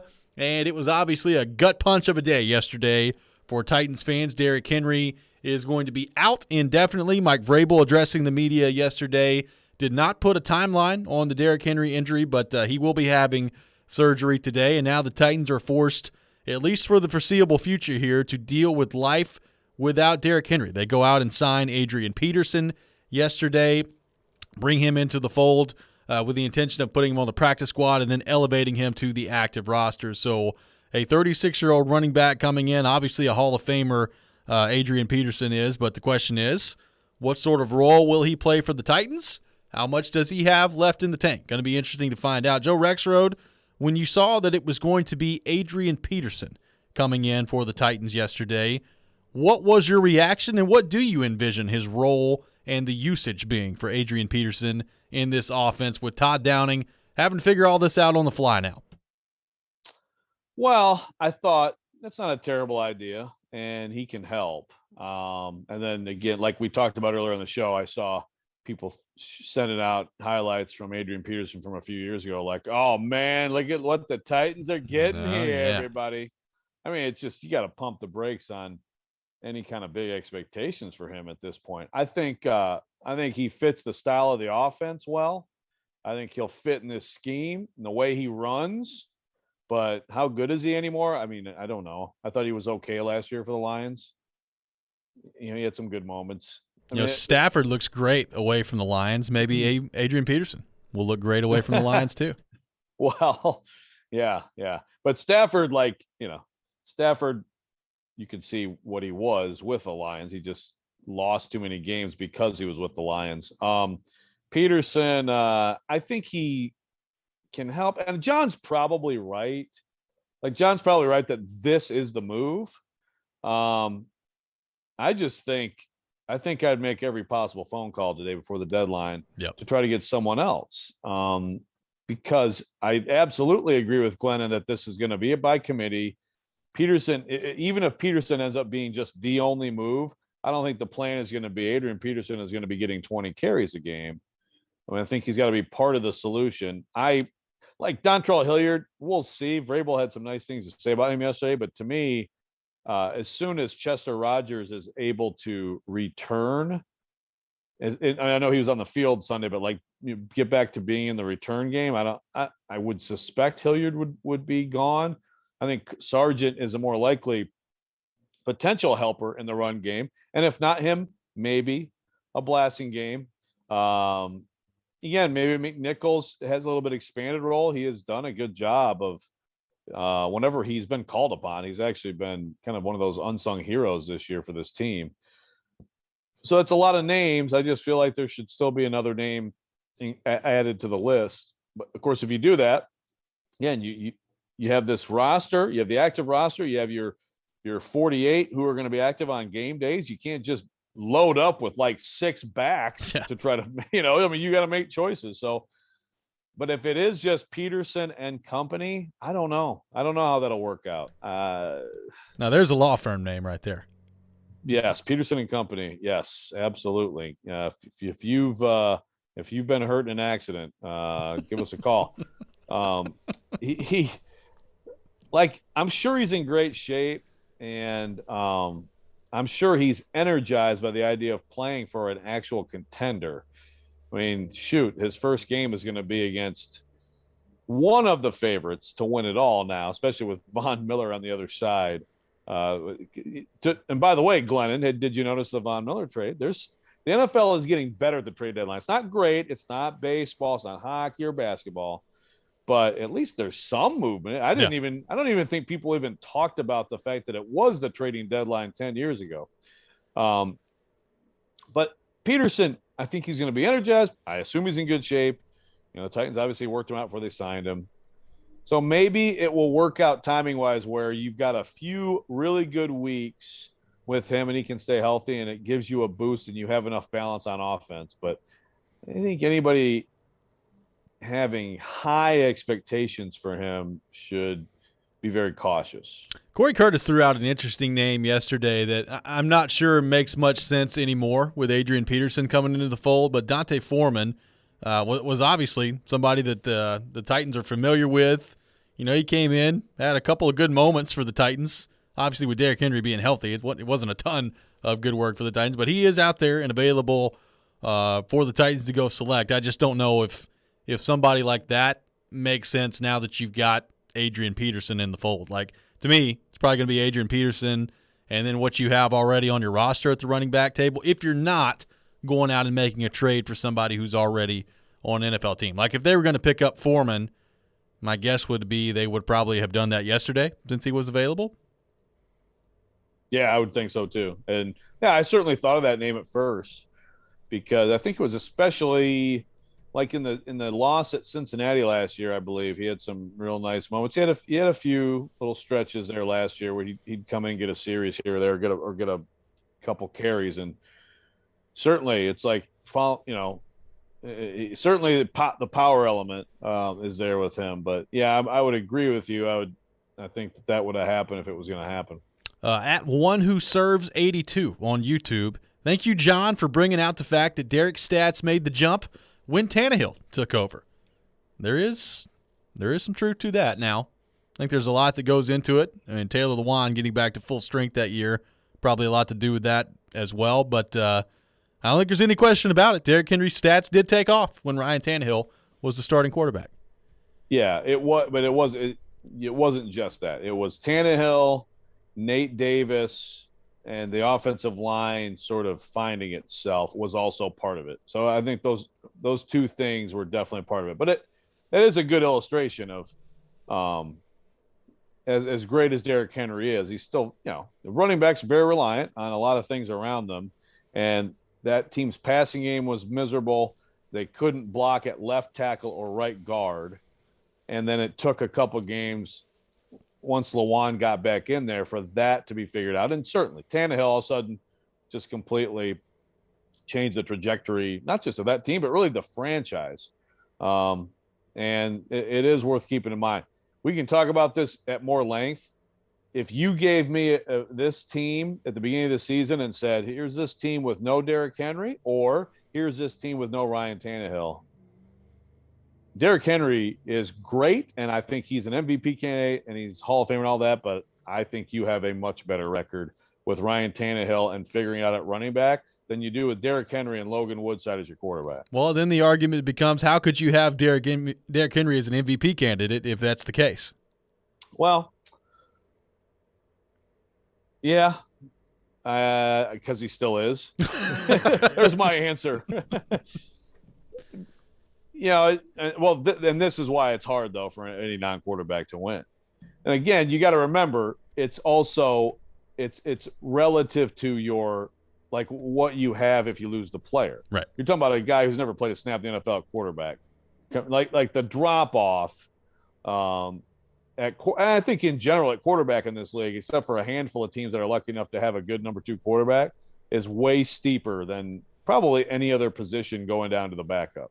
We'll continue to take your thoughts on the Titans on our text line, driven by WilsonCountyHyundai.com, 615-737-1025. What is your confidence level in this group as they move ahead here without Derrick Henry? We'll get to that coming up next. This is Robby and Rexrode here on ESPN 1025, The Game. Tonight, Johansson shoots and scores. Ryan Johansson and the Predators are up 3-0. Ryan Johansson and the Nashville Predators kick off their road trip north of the border against the Calgary Flames. Pre-game at 7, face-off at 8 on ESPN 1025, The Game and the Game Nashville app. Now Now at Lowe's, order any flooring like Stainmaster Pet Protect carpet, starting at $185 per square foot. See in-store associate or product detail page for warranty information. It's not just about being in your community. It's about being your community. Come experience the all-new state-of-the-art Volunteer State Bank, second Murfreesboro location at 2019 Memorial Boulevard. Volunteer State Bank offers personalized services like banking for professionals, free Kasasa checking, the convenience of mobile banking, and the money you need when you need it. Visit one of our 13 locations or online at ballstatebank.com. Real people, real solutions, right here. Member FDIC, Equal Housing Lender. Hey, it's Jared from my friends at Hiller. You've noticed all the inventory shortages and empty shelves everywhere. Now there are serious shortages on equipment and products for your home. HVAC systems, tankless water heaters, and generators are going to be extremely limited in 2022. If you need a replacement, call our friends at Hiller today. Don't wait until you are out of options. Hiller has special financing available. Buy now and pay nothing until next year. Hiller's work is backed by the Happy You'll Be or Services Free guarantee. Learn more at happyhiller.com. What's up, everybody? This is Teron Davenport, and I am here to tell you about Freedom Tire Guys. They're Nashville's premier mobile tire service. New tires, rotating, balancing, flat repair, torquing, they do it all. I can tell you this from personal experience. Just a couple weeks ago, I was at the Titans facility. They came there and changed my tires, all four of them. They did an excellent job. My car is riding extra smooth now. If you're in need of tire service, be sure to check them out at freedomtireguys.com. If you don't see the tires you want, they'll go ahead and get it for you. Fall is here, and that means it's hockey time in Smashville. Before the puck drops on game nights, I always stop by Red Spirits and Wine to ensure that I'm ready to go insofar as my accompaniments are concerned. Simply put, Red Spirits and Wine is the most complete and total adult beverage emporium in these parts, and they're locally owned and operated to boot. At Red, you will always find a big old selection of the best in distilled spirits, wines from around the world, beer, seltzers, cigars, and more. And always at Red's great everyday pricing with unmatched customer service from their Cracker Jack crew. Just no nonsense square dealing folks, not a bunch of supercilious high hats and la-dee-das. Red Spirits and Wine is the only place I do my trading when it comes to whetting my whistle, and there ain't no sense in looking elsewhere. Red Spirits and Wine, Highway 70 South and Old Hickory Boulevard. And you can see Red on Instagram, Facebook, and at redspirits.com. Parman Tractor and Equipment is your one-stop tractor and equipment solution and Middle Tennessee's Link Belt and Takeuchi dealer. No matter how you're getting there, start with Parman Tractor and Equipment. Rent or purchase a track loader, mini excavator, large excavators for your job site, or something in between. Their service and parts team will get your work site up and running in no time. Parman Tractor and Equipment will come to you for service if needed. Visit ParmanTractor.com for more info. Your Middle Tennessee Link Belt and Takeuchi dealer, providing totally outrageous customer service. Here they come, turn 4. Hey, it's Chase McCabe. Every Saturday morning at 9, we hit the big topics. The Ally 400, Kyle Busch, frustrated, Big Machine Music City Grand Prix, and talk to the big names. I'll go ahead and blame you. Oh, I think it's big. Could go a lot of different directions right now. I was so impressed. How cool that's going to be. It's Chasing Checkers, Saturday morning at 9 on ESPN 102.5 The Game and wherever you get your podcast. What's up, Nashville? This is Stephen A. Smith. You're listening to Nashville's best sports talk, ESPN 102.5 The Game. More about how heavily you all rely on him. I think you've even used the word that he's carried the team maybe in some games. How well equipped are you to continue to succeed offensively without him? You know, I think that we're going to have to be. We're going to have to be creative, and we're going to have to figure out, answers and way to, move the football and continue to run our offense. And a lot of that is probably still up in the air, about what we're going to do and, game plan and, who will be in there and then the bodies that we have available and the ones that we may, even eventually sign, to come in here. That was Titans head coach Mike Vrabel yesterday at his press conference discussing how the Titans move on with life without Derrick Henry in the foreseeable future coming up here for the next little bit. I mean, the timelines have been interesting. Joe, you brought this up earlier in the show. Ian Rappaport with his 6 to 10 week timeline, and then you've got Adam Schefter from ESPN, acting like it's basically a foregone conclusion that Derrick Henry is going to be out for the remainder of the season. It's been very interesting the way the timeline has been handled the last couple of days. Yeah, and I don't really like to take sides on that powder puff battle, but like I mean, look, what if a source tells you something that you report what a source tells you. I think Mike Vrabel kind of made it obvious at his presser that they're keeping an open mind, as they should. Now, Rappaport's reporting the Titans expect him back. Schefter's reporting the Titans expect him to be done. The reality is no one knows how he's going to heal. So you have to keep your mind open for the healing. Again, Stefania Bell, I thought was very informative on with Jared and Caroline yesterday about that situation, how basically 6 weeks is when you expect the healing to be done. And then you assess, how was it? What's the pain? And then at some point you're assessing risk too. I mean, I tend to agree with Glennon that there's a good chance we don't see Derrick Henry run a football until the 2022 season.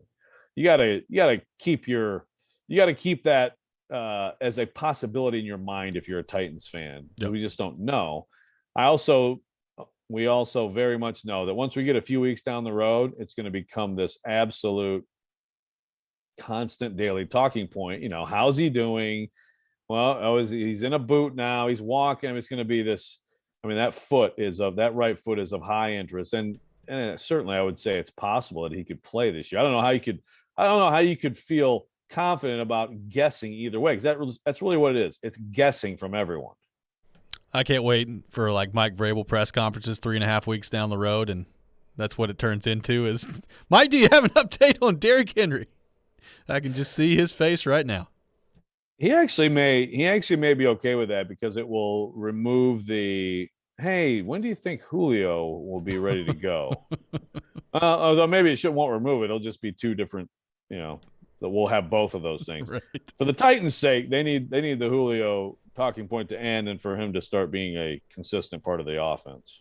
Mason on YouTube, I want to know how the training staff didn't catch it early in the game. There's nothing on top of the foot other than the bones. What else could it have been other than a bone injury? This coming from Mason on YouTube.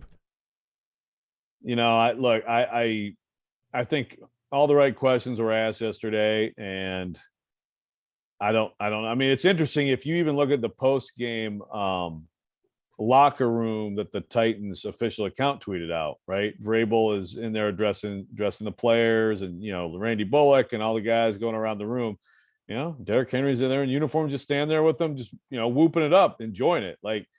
So it went from he was hurt a little bit, said he's okay. Obviously, Vrabel said he talked to the medical staff. They talked to Derrick. They let him played the whole game. And then he's still doing normal stuff after the game. And then at some point they look at it and all of a sudden, boom, Derrick's not coming to the post game. And then apparently he was carted out of there. So I'm guessing it was broken early and he played on it. I mean, I suppose it's possible that it wasn't, and then he broke it late in the game. It's possible. I mean, I don't think we're ever going to know the exact moment or exactly how it all went down. So I guess if it was broken right away, why were they not able to figure that out? I don't know. How the heck was he able to do what he did? I don't know, because it's pretty incredible that he was able to continue to play in that game. And the Titans, every time they win, they put out this post-game speech video of Vrabel in the locker room, and they put another one of those out yesterday. And, Mike Vrabel's talking, addressing the team in the locker room, and there Derrick Henry is in the background. He's got his shoulder pads on. He's clapping for Randy Bullock. I mean, he's just sitting there in the locker room. Didn't look like anything was wrong with him. And then, obviously a little bit after that, I guess he got his foot looked at, took his shoe off or whatever the case was, and got some treatment. But it's just interesting to go back and look at that post-game video speech from Vrabel, and all of a sudden, it's Derrick Henry, as normal as can be in there. Right. Yeah. So, I mean, so I don't know. I mean, we're all going to go back through and try to find the play, and there's no play in that game that's obvious. I mean, I think the most likely scenario is that he broke it, said he was okay, he played, if that's the case, did he make it any worse? I'm guessing not. I just don't know how the heck you would perform as well as he did on it. I suppose if if somehow, and this is where you're just very blatantly not a doctor, like, is it possible that you had like we talked yesterday, you can have stress reactions in your foot. I know this for sure. And then that can turn into a stress fracture unless you just shut it down. Is it possible that, like, had they pulled him from the game, that he wouldn't have ended up with this? I don't know. I honestly don't even know if that's possible. But at this point, what happened, and surgery happens. Maybe is happening as we speak, but it's happening today. Will Compton on Twitter last night, quote, "This man really played the rest of the game on a broken foot. When I broke my foot in college, I collapsed on sight. I was back in 6 weeks, though, but y'all know my story. Doctors couldn't believe it. I knew I was different. It was just a minor setback for a major comeback. I came back to play, and my spot was gone, backed up Levante David for the rest of the year, so it ended up being a major setback." This coming from Will Compton on Twitter last night. So is Will trying to say that Adrian Peterson's about to Wally Pip Derrick Henry? Maybe so. I don't think that's happening. But that's interesting that it was 6 weeks for him. Yeah. See, that's the thing. Like, so 6 weeks from now, Derrick Henry could be healed as well as X-rays could possibly show you that he's healed, and he could feel great and be like, "Let's go. I am ready to go." And there's no way he's playing that week or the next week. I mean, well, like, to me, right? I mean, if you're 6 weeks from now and let's say you've wrapped up the division by that point, which I think is possible given the way the Colts schedule plays out. I mean, if the number 1 seed is not on the table for the Titans, like, to me, there's no reason to play Derrick Henry before the playoffs. Yes, unless, I guess, well, he's 63 yards from 1,000, which is a big, in terms of the whole, like, consecutive 1,000-yard season thing. Yeah. I mean, that's a minor consideration. But, I mean, I guess you could make the argument, like, get him some work in, like, at the end of the regular season to get him ready. But for the most part, it's just like camp, right? He doesn't need to practice these plays. He knows the plays. He'll be prepared with film for the defense and the different looks, and give him the ball when it counts. And again, let's circle all the way back to you gotta absolutely keep an open mind that it just may be smarter and the better move to just not play him this year. Although I'm suspecting that if the healing goes well, he would argue pretty strongly against that. Let's go back to the text line driven by WilsonCountyHyundai.com. Got a texter that says adrenaline and excitement can hide a lot of pain. Pain sets in later when your system comes down a little bit. I don't think there's any question about that. When you're in the moment, sometimes you don't realize how badly you're hurt. I saw Shea Weber play through a broken foot one time in hockey for basically a month and a half on skates. So adrenaline certainly helps things. Yeah, no doubt. Now, granted, in a football game, there's a whole bunch of downtime, Yep. You have breaks and the defense is on the field and things like that. And that's another interesting thing is, and again, it's not like I was watching him the entire game while the game's going on the field, but it seemed like it was, from what I could tell, it was like early on they looked at him and then he said, "I'm good," and they let him go, and then that was it. He didn't. There were a couple times for sure where he seemed to be bothered by it on the field after a play and had to get, like, helped up. But other than that, he basically was just over there ready to come back in the game. So 68 yards on a broken foot, if that's exactly what happened, pretty remarkable.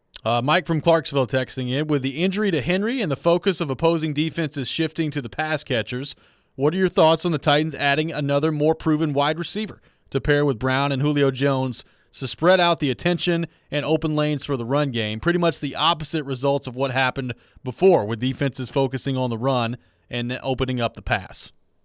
I mean, who is that, though? Like, they have good depth at receiver. Josh Reynolds has made plays in this league. I know that Josh Reynolds can play because I've seen it. I've seen Josh Reynolds be a very good number 3 receiver for the Rams, and he can't get on the field. Chester Rogers can play when he's healthy. Marcus Johnson can play. He hasn't done a ton yet, but they trust him and they feel good. The only way that to me would be any kind of consideration is if there's pessimism about Julio Jones and what he's looking like here in the next few weeks. Other than that, I don't think they need more at receiver. They need him at receiver. Who out there are you going to go trade for that's going to come right in and, like, honestly, be ahead of Marcus Johnson, Nick Westbrook-Ikhine, and Chester Rogers? You can go get Odell Beckham. There you go. Now another AFC team ready to help you get better. That's right.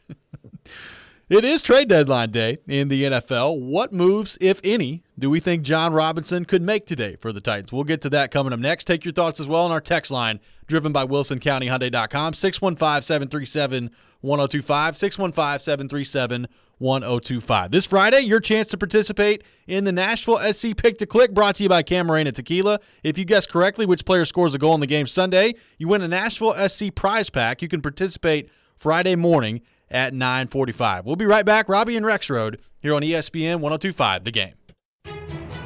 From the Fox 17 News Code Red Weather Center. I'm Fox 17 News Code Red meteorologist Dan Guthrie. Looking at chilly temperatures once again this morning, upper 30s, lower 40s, under mostly cloudy skies. We will see some sunshine this afternoon with highs in the lower 50s. This weather report brought to you by Hiller Plumbing, Heating, Cooling, and Electrical. Call the Happy Face Truck today. College football is back. Make the most of game day and grab a cold, refreshing Dos Equis Lager as you cheer on your favorite team with its light taste and perfectly balanced ingredients. Dos Equis Lager won't weigh you down when you're celebrating that touchdown. Pick up a pack wherever you buy beer and not nearly enough snacks. Dos Equis, a proud sponsor of college football. Get a dose. Enjoy a Dos Equis responsibly. Copyright 2021. Imported by Cervezas Mexicanas, White Plains, New York. Listen up, sports bettors. This is Hall of Famer Warren Sapp here to tell you about my favorite sports book, BetUS.com. I only endorse one sports book, and that's BetUS.com. Just like me, BetUS is the Hall of Famer of online betting with more than 25 years in the biz. Call today, and they will get you set up faster than I can run the 40. I play at BetUS, and so should you. BetUS.com. Use code GAME for a sign-up bonus. Tell them Sapp sent you. Genesis Diamond's biggest and final sale of the year is here this weekend. It's an incredible event with savings of 20, 25, even up to 35% store-wide. Rings, earrings, pendants, bands, bracelets, nothing's held back for this once-a-year, 3-day extravaganza. Acclaimed designers are here with expanded collections and extraordinary pricing. Plus, get 0% interest financing. The final store-wide sale of the year with discounts up to 35% this Friday, Saturday, and yes, open Sunday for this great event. Genesis Diamonds, Green Hills and Cool Springs. See store for details. When Genesis Diamonds has a sale, you know it's the real deal, and it's happening this weekend. Our final store-wide sale of the year with deep discounts up to 35% off. This is the big one, the one where the staff knows they can break all the rules. Plus, the selection is nearly doubled with designers here from LA and New York with their entire collections, all of it on sale. This is the last and best jewelry buying opportunity of the year. Save up to 35%, zero interest financing. Friday, Saturday, and Sunday only at Genesis Diamonds, Green Hills and Cool Springs. See store for details. Treating erectile dysfunction with acoustic wave therapy has been getting a lot of attention lately. But you should know that some are promising results we just haven't seen and charging a lot of money for the treatments as well. This is Kim for the Tennessee Men's Clinic. And if you're looking at acoustic wave therapy or any option to help your ED, you really should call us first. Unlike wave therapy only clinics, the Tennessee Men's Clinic wave therapy protocols do use acoustic wave technology. But we also often combine it with other treatments that can give most of our patients far higher satisfaction rates. There is no surgery nor any type of invasive procedure required. And even better, depending on your treatment strategy and with our urologist and provider's guidance, you can likely have sex the day after your appointment. We even have other treatments that can help you last up to an hour. Plus, for a limited time, we're waiving our normal appointment charge, which includes a PSA and T test, and offering a free ultrasound, altogether nearly a $400 value for free. So make an appointment today. Call 615-208-9090 or go to TennesseeMen'sClinic.com. Visit our website to learn more, including side effects, treatments, X-ray results vary. Darren McFarland. That should get you in the mood for a game tonight. Willie Donick. I think between 5.5 and 6 is probably in the ballpark. Chase McCabe. Typically, I like to take the most difficult task and do it first. Darren, Donick, and Chase have you covered weekdays from 10 to 2. Presented by Curacion CBD on Nashville's best sports talk. ESPN 102.5 The Game and the Game Nashville app. This is Robby and Rexrode on ESPN 102.5 The Game. Tune in to the NFL Game of the Week on 102.5 The Game, brought to you by Red Spirits and Wine in Bellevue. The Game of the Week this Sunday on 102.5 The Game is the Minnesota Vikings at the Baltimore Ravens with a noon kickoff. Welcome back in. Robby and Rexrode here on ESPN 102.5 The Game, brought to you by Volunteer State Bank, now with 2 locations in Murfreesboro. Visit their brand new Murfreesboro location at 2019 Memorial Boulevard. Member FDIC, equal housing lender. Robby Stanley alongside Joe Rexrode and Michelle Knazovic here with you on this Tuesday morning in Nashville, Tennessee. Going to be joined to begin the 9 o'clock hour by our good friend Charles Robinson from Yahoo Sports. So looking forward to that conversation coming up here in just a few minutes with Charles. It is NFL trade deadline day, and the deadline today at 3 p.m. Central Time here locally. So we'll see what moves, if any, the Titans will make by the time the deadline comes around. Joe Rexrode, if you had to put a percentage chance on it now, your percentage chance that John Robinson makes a move of some kind today before the deadline comes and goes at 3 p.m. We got 2 mutes. 2 mutes for Rexrode. I don't think they should count on Zoom. 14%. 14. That's a nice number. 86% chance that they do nothing. 14%. And I think 14 is probably higher than some people might put it. I feel like you've got to really try, and I'm confident that's happening, you know. And I'm not sold on Adrian Peterson. That's all you need to do. You're good. He's a Hall of Famer. He's an all-time great, one of the greatest backs who's ever played in the NFL. I'm not sold that he's going to come in and be this great answer for you. We'll see. I feel like some insurance there and another proven back would be great. I just have my doubts that I don't think John Robinson is going to be willing to part with valuable draft capital for someone. If there's some way to make it's funny, if someone just asking about trading for a receiver, I think trading away a receiver could be possible. And that guy would be Josh Reynolds. Even with Cam Batson hurt, given the rest of the depth chart, I think that's possible. Rashaan Evans, possible. Can you make a deal where you part with a veteran and not a middling to high-ish draft pick? I don't think he would do the latter there. I think there's going to be a lot of exploration of deals.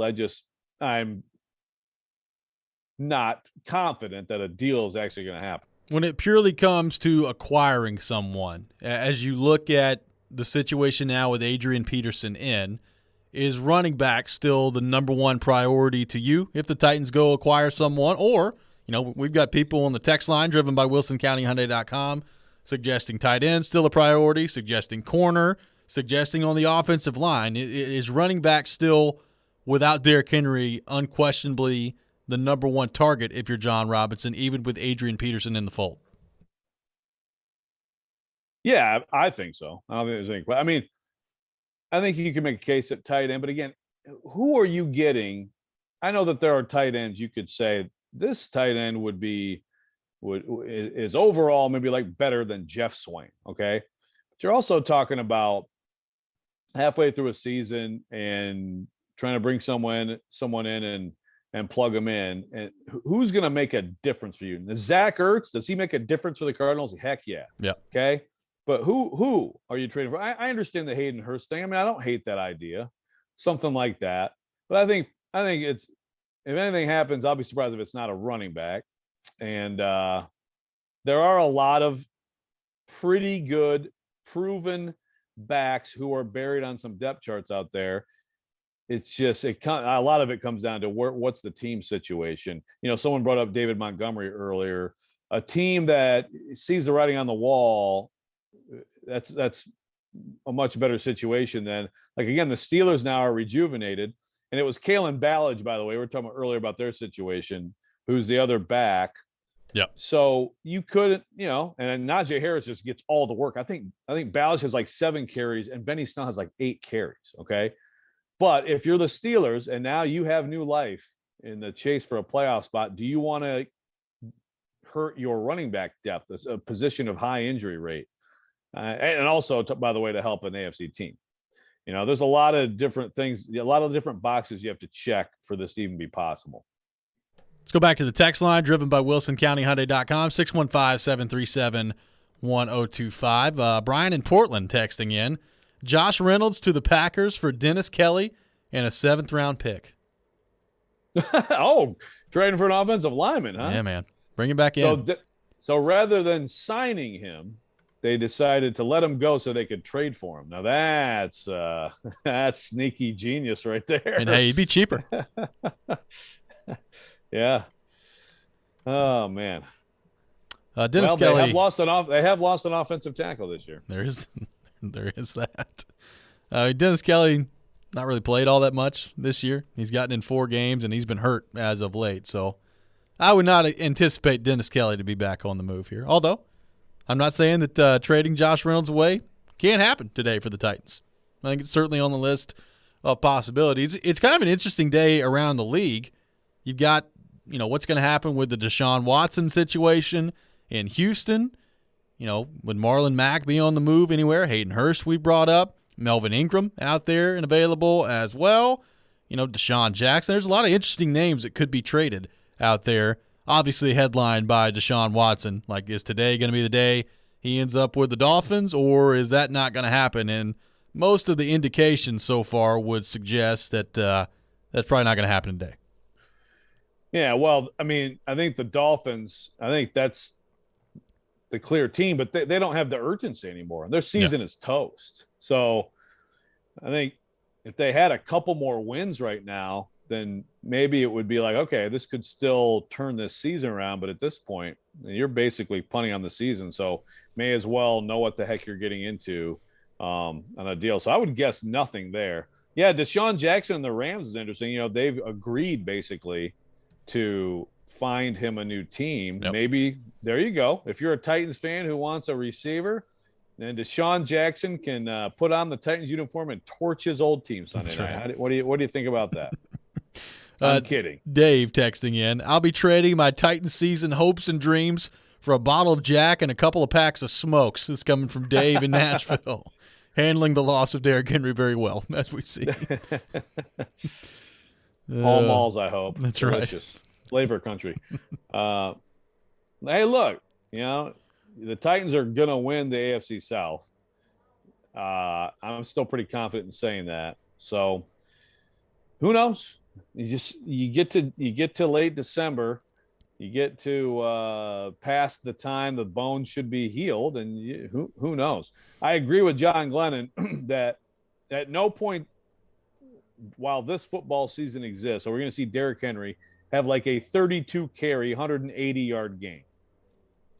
But if you had Derrick Henry available in January and he got 12 to 15 touches, you're telling me that doesn't help you? First of all, talk about an emotional boost. Yeah. But you think that doesn't help your offense?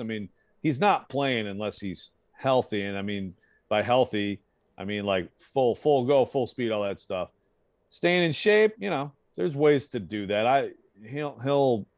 I'm sure he'll have a plan for that, and he'll still have some wins. So all is not lost. You just never know. There's a lot of stuff we don't know. Marco from Nashville texting in. I just saw Beast Mode riding down Broadway on his bike eating Skittles. #tighten up. #beast mode. Yeah. Get Callie Yarncroke's best friend, Marshawn Lynch, in here and just let it ride, man. Why not? Who knew it was going to be Callie, boy Callie going to Seattle, and then Marshawn coming back this way. That's right. I love it.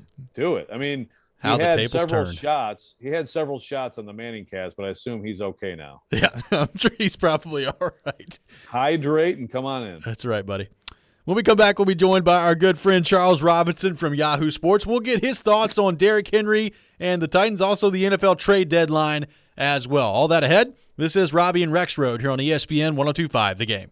The voice of reason. Now, you may say, well, a quarterback is more important than a running back. That's fine. You can say whatever you want. The voice of the fan. Even if we have to develop him while he's playing, I just want a boring first-round pick. The voice of Nashville sports is your home of Nashville's best sports talk. ESPN 102.5 The Game and the Game Nashville app. electronicexpress.com. We make it happen. Bring on the blackout. This is the Commodore Report. I'm Kevin Ingram. Vanderbilt football has its open date this week with the next home game on the 13th against Kentucky designated as a blackout game at the stadium. The Commodores wear all black uniforms and fans are invited to take part as well. The final quarter of the season awaits for Coach Clark Lee's group, which has played 9 straight weeks coming out of camp. Lee says they all need a chance to recharge physically and mentally. I'm proud of this team. I'm proud of the way this team has battled. It hasn't been easy, and they've been frustrated and been hurt by the outcomes, but yet they've come back to work each week. The team will practice 3 days this week and then have a few days off. Kickoff for that game with Kentucky, by the way, 6 o'clock on the 13th, and that will be the final home game of 2021. Another chance to become World Series champions for 2 former Commodore baseball players tonight as Atlanta visits Houston for Game 6 of the Fall Classic. Dansby Swanson and Kyle Wright have been key players for the Braves, especially in the win in Game 4. Tough finish in the SEC tournament for the Commodores soccer team, but 4 players from VU received postseason honors from the league. Reagan Kelly was named first-team All-Conference, Maddie Elwell and Maya Antoine second-team, and Quinn Cornog is part of the all-freshman squad in the SEC. And some history in Vanderbilt Bowling's tournament win in New York. The weekend included the second 300 game in school history, turned in by Angelica Anthony on Saturday.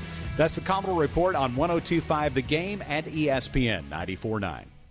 Rock Bottom Nashville is Broadway's original brewery, where all brews are brewed on site. Josh Rappaport is Rock Bottom's brewmaster, creating fresh craft beers where peak flavors are always the rule. Grab one of their blockbuster beers to pair with their nachos, pretzel bites, and delicious flatbreads. They even have group catering. They boast one of the best views of downtown Nashville and is a short walk to Titan Stadium. And enjoy happy hour Monday through Friday afternoons from 2 until 6. Rock Bottom Nashville, 111 Broadway. Bill Burr, Slight Return. My wife always says the same thing. She's always just like, where did that come from? You just go from 0 to 100 in 2 seconds. From his Netflix specials and F is for Family, Bill Burr, Slight Return. Friday, April 22nd, Bridgestone Arena. First of all, I idle at 75 miles an hour, all right? So don't give me this 0 to 100. I walked into this restaurant at 75. I could hear that guy talking too loud on his cell phone from the parking lot. Tickets on sale now at Ticketmaster.com. Listen to every pitch of the 2021 MLB World Series on ESPN 102.5 The Game and ESPN 94.9. Brought to you by 312 Pizza Company in Germantown. Head to thegamenashville.com for up-to-date World Series game times or the Game Nashville app. Nashville's best sports talk, locally owned, home of our Nashville Predators. WPRT-FM Pegram, 97.5 Murfreesboro, WBUZ HD2 Laverne. Online at thegamenashville.com. We are ESPN 102.5 The Game. Live. It's Robby and Rexrode with Robby Stanley and Joe Rexrode on Nashville's best sports talk. ESPN 102.5 The Game and the Game Nashville app. Welcome back in. Final hour of Robby and Rexrode here on ESPN 102.5 The Game. Brought to you by Volunteer State Bank. Real people, real solutions right here. Remember, FDIC, equal housing lender. Robby Stanley, Joe Rexrode, Michelle Knezvik here with you on this Tuesday morning in Nashville, Tennessee. And as we do every Tuesday morning at 9 o'clock, we go to our 102.5 The Game phone line, driven by WilsonCountyHyundai.com, and welcome in our good friend Charles Robinson from Yahoo Sports. Charles, what's going on? How are we doing? Doing well, gentlemen. How are you doing this morning? We are doing wonderful. Good. The city of Nashville, however, in a state of mourning, based on the way the last couple of days have gone, with Derrick Henry being lost for at least the foreseeable future here. Number one, your reaction to the Derrick Henry injury and what this does for the Titans. And number two, what do you think of bringing Adrian Peterson into the fold? Well, I mean, my reaction, and this is something we've talked about on the show before, is when you talk about players that you removing them from a team, how dramatically it can impact the identity of a team or what they like to do offensively. I mean, Derrick Henry's right at the top of the league with Mahomes and quarterbacks. I mean, he's a quarterback loss at running back, which is rare in the NFL. So yeah, I mean, it's troubling, and I think it was interesting because it was something we talked about Sunday night in the podcast before we knew the extent of the injury. It was sort of like, just don't break that guy. Whatever you need to do to load manage or keep him healthy over the stretch of a season, try to keep it from falling into a season-ending situation. Well, obviously this may be that. I mean, we'll see. You know, I'm not a doctor, and I've seen all the different kind of thoughts that have gone into it about, you know, whether he could be back for a postseason run or whatever. I think, to me, what's more important is just understanding that don't bring him back if you're not absolutely certain he's 100%. I mean, I know everyone wants to, you know, think about the playoffs and can we get him back for the play. I think about the long term with him, and if there's even a thought process of like, hey, we can get him back, but he's going to be 90%, and there's a chance of you know, turning this into something more troublesome than it is, you just got to shut him down and rock with Adrian Peterson and hope that there's something there. I don't know what to say about AD. I mean, he's I know I live in Houston, and he has a gym here, and I know he spends a lot of his time working out constantly here in Houston. Like, I have a few friends who kind of run in that gym muscle circuit. And nice. They're like, oh yeah, he's working out. It's great. Oh man, he looks, you know, and so you always hear like, hey, he's ready to go. And I've kind of always shrugged at that. I'm like, isn't it over? Like, you know, vote him into the Hall of Fame already? Like, but apparently not. And you know, so we'll see what he's got. I don't want to question him because, to be honest with you, I kind of thought when he was in Washington, like, oh, it's done. But then when I watched him, you know, he clearly had something left in the tank. But I do think that he is he's going to be a running back that's predicated on what does the line look like, you know, what kind of opportunities can they create for him. And frankly, I'm not saying that the Titans are going to do this, but you know, they're pretty healthy cap-wise in terms of being able to make a move at the deadline. And there's some cheap guys out there. You could probably still pick up another running back for, you know, virtually nothing in terms of peeling off a draft pick. I mean, we're talking like a 6th-round pick, 7th-round pick type of guy. And you know, again, I'm not saying that they would address it that way, but I think it might be worth at least poking around and seeing if there's another veteran out there to give you some options to rotate, a la, say, like a Baltimore Ravens, which, you know, they pick up 3 journeymen and they've figured out a way to rotate those guys and be successful. Yeah, I mean, I've been saying that all day too. Like, I just don't know with Adrian Peterson. It's great to know that he works out a lot. I mean, and right. I'm surprised you're not in that muscle you know, crowd. I'm a little bit disappointed actually. Gym muscles. Nobody's afraid of the gym muscles. but I just have my doubts, you know, that he's at this point able to be anything more than you know, a part of a committee. And I just don't know how much more. I don't know how much the rest of the committee looks. So I feel like they really need to be burning up the phones today. And I agree with you. I don't think John Robinson is going to be interested to part with much draft capital. Do you think that there's any market out there for 2 players in particular, a Josh Reynolds, who is barely able to get on the field here, but it was good in LA, or a Rashaan Evans, who mysteriously went to the injury report over the weekend, which of course immediately brought trading deadline conspiracy theories to mind? Right. Reynolds, I would say no, just because there's a glut, honestly, of receivers. Like there's a lot of guys out there right now who could be had for almost nothing. I mean, like, look, even Odell Beckham at this point, I'm telling you, it. He doesn't even have a market. Like, and you would think that it seems like, well, hey, if we can, you know, get him for virtually nothing, like basically just pay, you know, the $8 million in salary that's due to him the rest of the season. Let's go give up virtually nothing just to bring him in and pay him. There's not even any interest in that, and you know, so it's wide receivers are probably the most popular position group at the deadline, just because it's a easily translatable position typically. We've seen it happen in the past where, you know, like the 49ers add Emmanuel Sanders and, you know, he ends up being something that, you know, helps things click into place down the line. But there's just so many of them available that I don't know. And, you know, again, in a situation like that, you'd be looking at like what past staff was he on or connected to, where you'd have to have a coach who's like, hey, let's go get this guy. I know what we could do with him right away.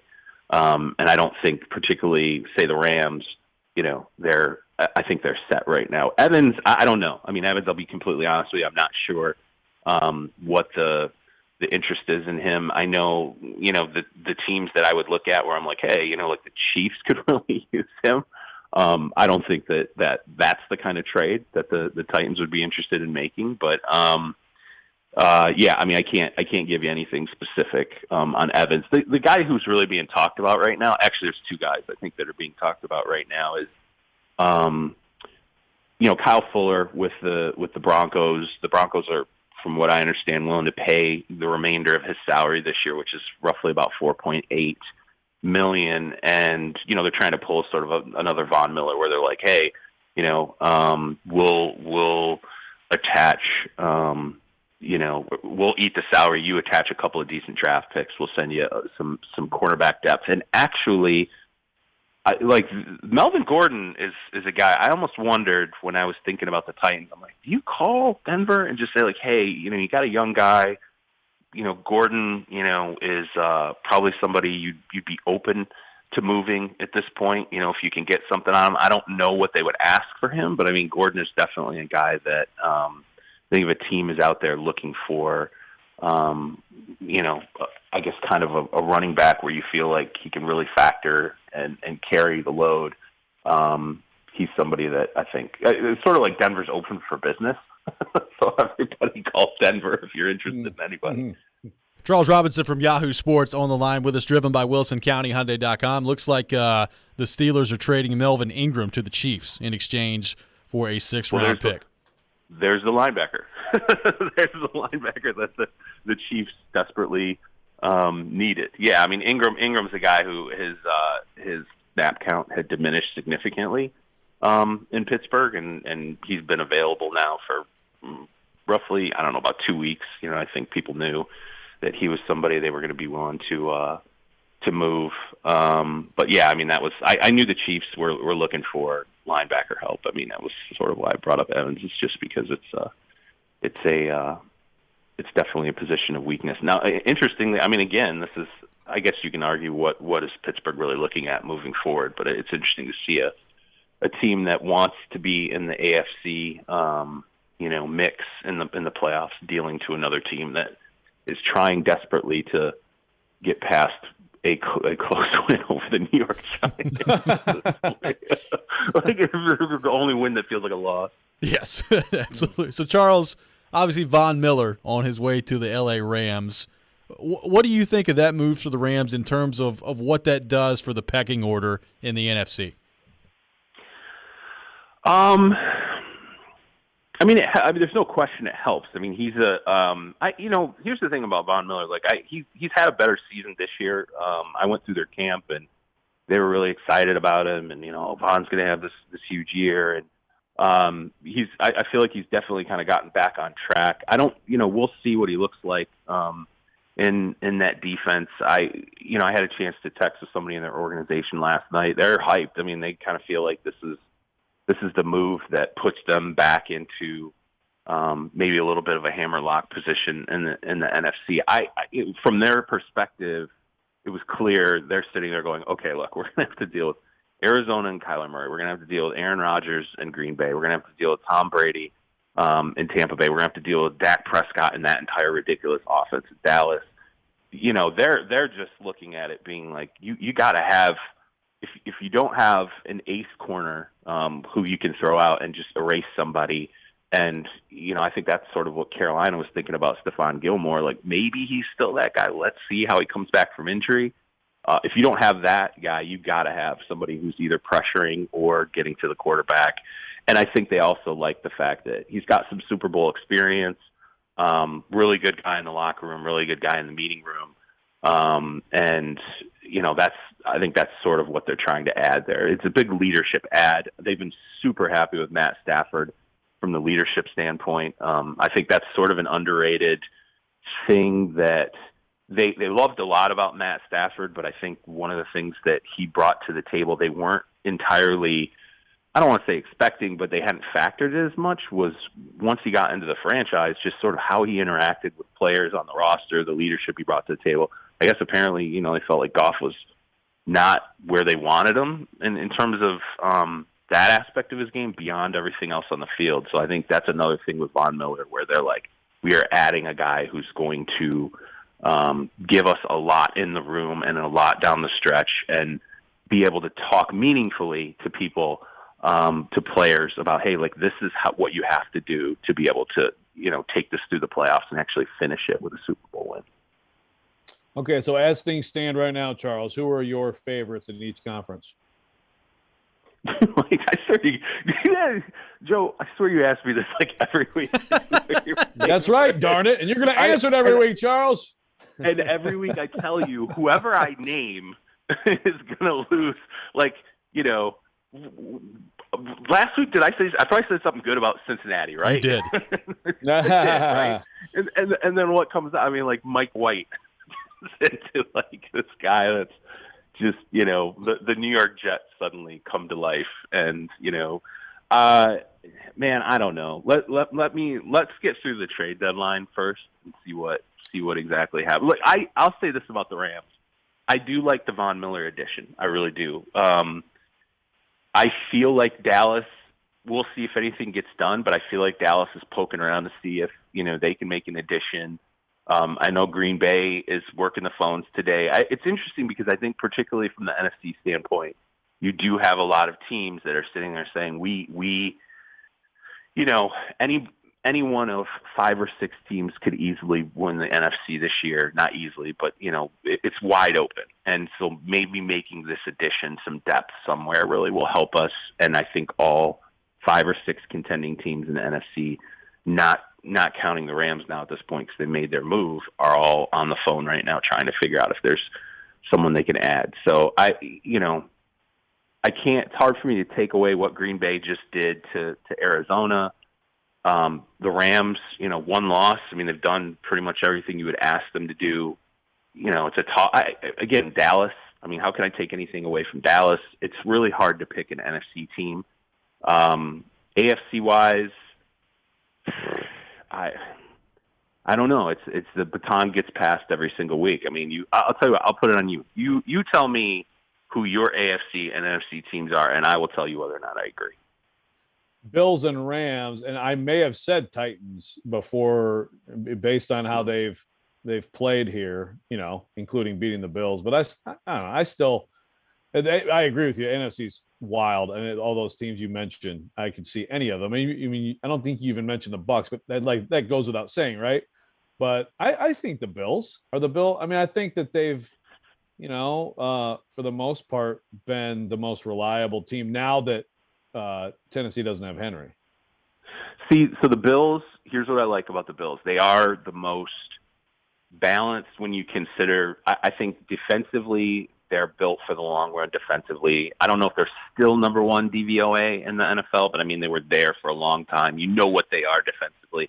Offensively, with Josh Allen and what's there, they have the ability to be an explosive offense.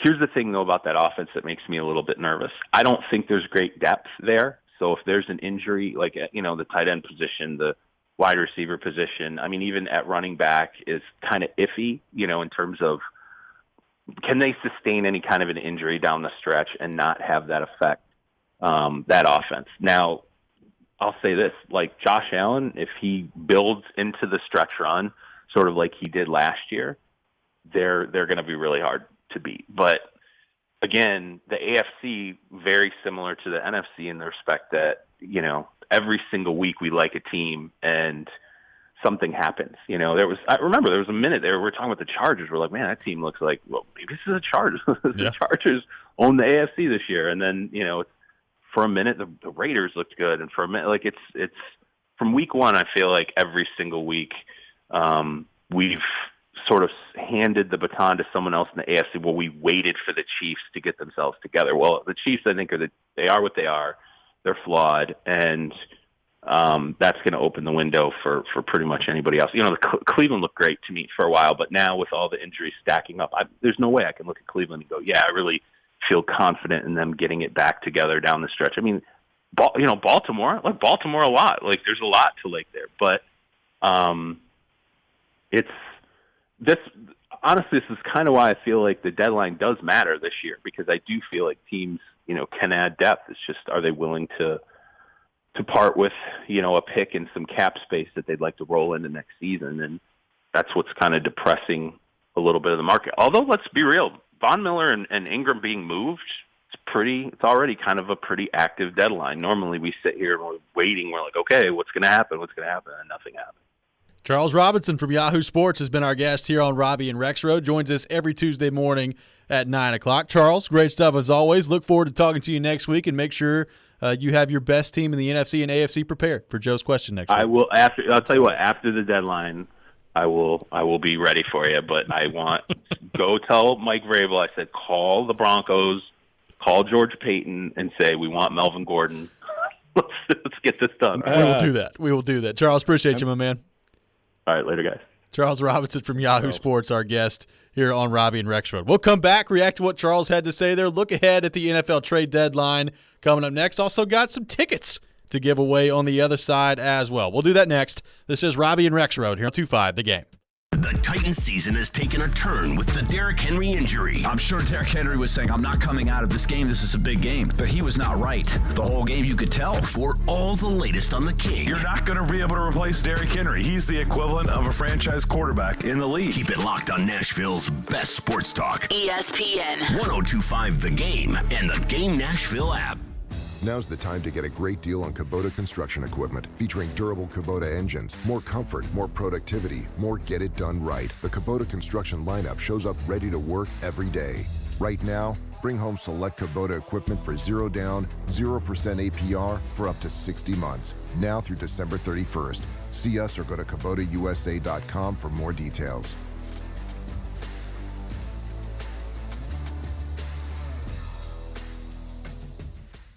Whether you're driving for distance, pitching for precision, or putting to win it all, come to Edwin Watts Golf Shop to get custom fit for all your clubs throughout your bag. Hit a few balls and let our team show you the latest swing technology and data that will help optimize your game. Having each club tailored to become your gamers will help you start shooting lower scores. Let Edwin Watts Golf Shops help you make every shot the perfect one. Come in and get custom fit today. Edwin Watts Golf Shops, home of the 90-day satisfaction guarantee.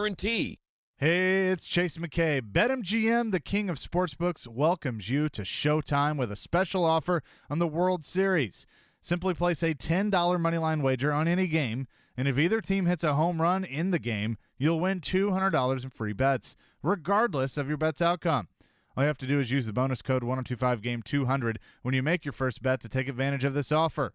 Enjoy the World Series like never before with BetMGM's live betting options and boosted odds specials at your fingertips for every game. Download the app or go to BetMGM.com. Use that code 1025GAME200 to win $200 in free bets if a home run is hit in the World Series game you wager on. Visit BetMGM.com for terms and conditions. 21 years of age or older to wager. Tennessee only. New customer offer. All promotions are subject to qualification and eligibility requirements. Rewards issued as non-withdrawable free bet or site credit.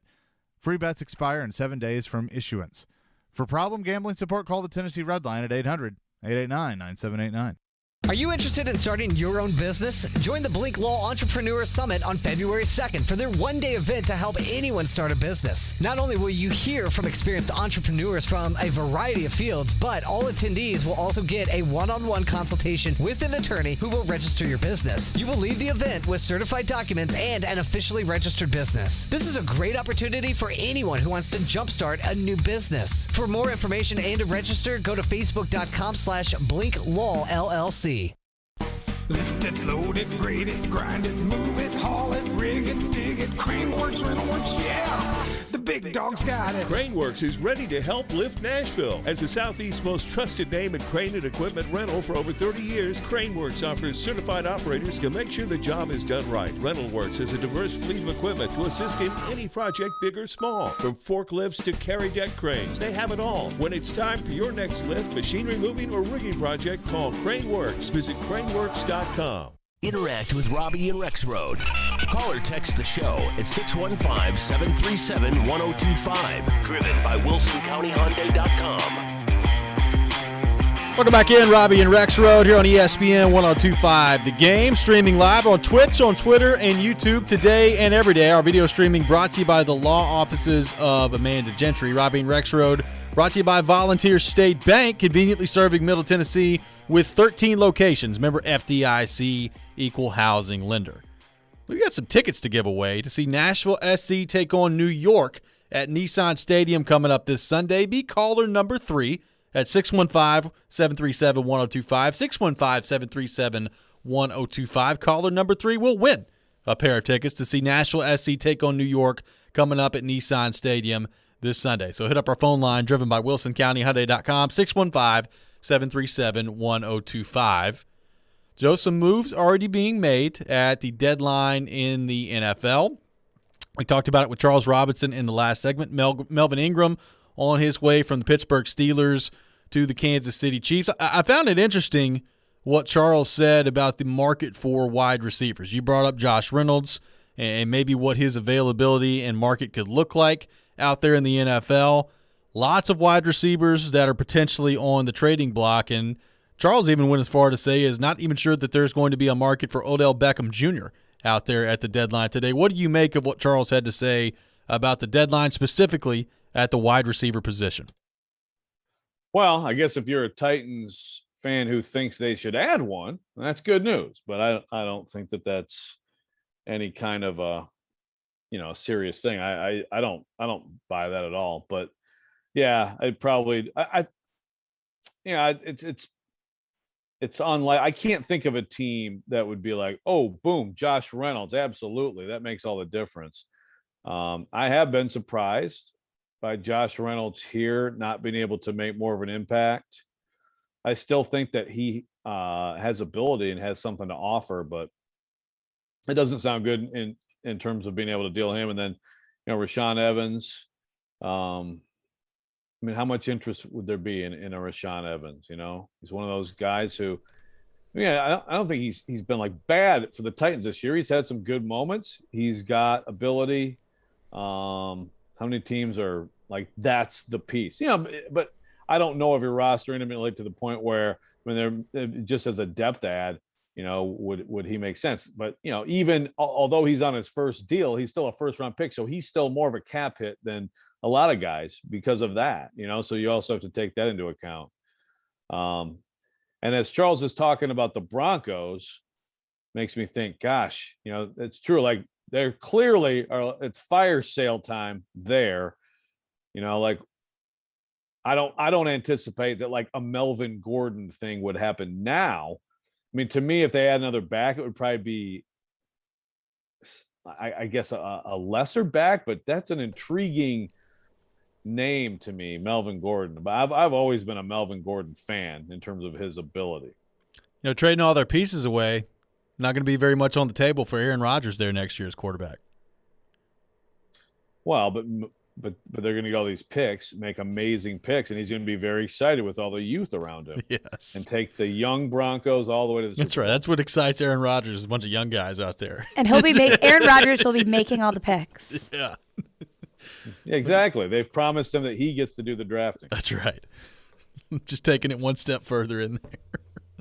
It is going to be an interesting day, as Charles pointed out. It's kind of an active NFL trade deadline already. We're not even close to the 3 p.m. deadline yet, Rexrode. Maybe the deadline in the NFL is spicing up a little bit.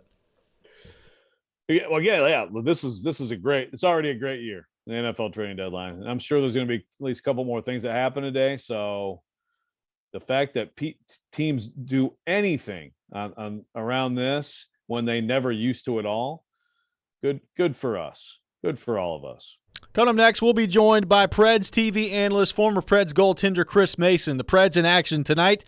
They begin the first game of their Western Canadian road trip, taking on the red-hot Calgary Flames. We'll get to that coming up next. This is Robby and Rexrode here on ESPN 102.5 The Game. Hey, this is Matt Duchene, and this is Smashville. Here's Duchene breaking in. He scores! Matt Duchene wins it in double overtime! You're listening to the flagship of the Nashville Predators radio network. ESPN 102.5 The Game. Nashville SC Stadium is arriving in 2022, and season tickets are on sale now. With just 150 feet between the pitch and the last row, you'll be right there in the action no matter where you sit. If you thought soccer in Nashville was a party already, you ain't seen nothing yet. So come on in, grab a seat, and stay a while as we open a new era of Nashville sports. For more information on season tickets at the new Nashville SC Stadium, visit nashvillesc.com/22tix. It's not just about being in your community. It's about being your community. Come experience the all-new state-of-the-art Volunteer State Bank, second Murfreesboro location at 2019 Memorial Boulevard. Volunteer State Bank offers personalized services like banking for professionals, free Kasasa checking, the convenience of mobile banking, and the money you need when you need it. Visit one of our 13 locations or online at ballstatebank.com. Real people, real solutions, right here. Member FDIC, Equal Housing Lender.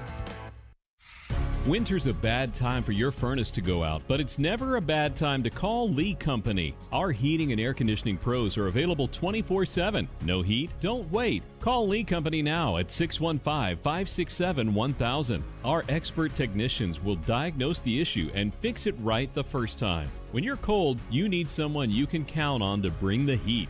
Call Lee Company now at 615-567-1000 or visit leecompany.com.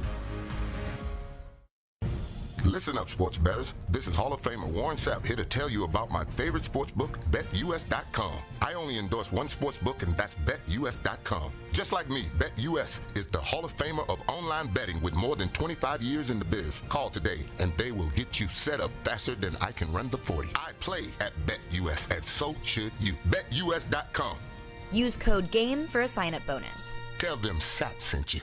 Got chronic joint pain? Not having success with steroids, but trying to avoid surgery? Well, thankfully, there's a better way. And now it's available here from the medical professionals at QC Kinetics. Hey, Willie Donick here. I'm talking about new therapies. Advanced, all-natural, regenerative treatments that can not only just give you relief, but can also restore and repair damaged tissue, so you can have lasting relief. If you've got joint pain due to arthritis, knee pain, hip pain, shoulder pain, don't just think the old ways of dealing with pain are the only ways. You need to learn more about these new biologic therapy solutions. Call now for a free consultation.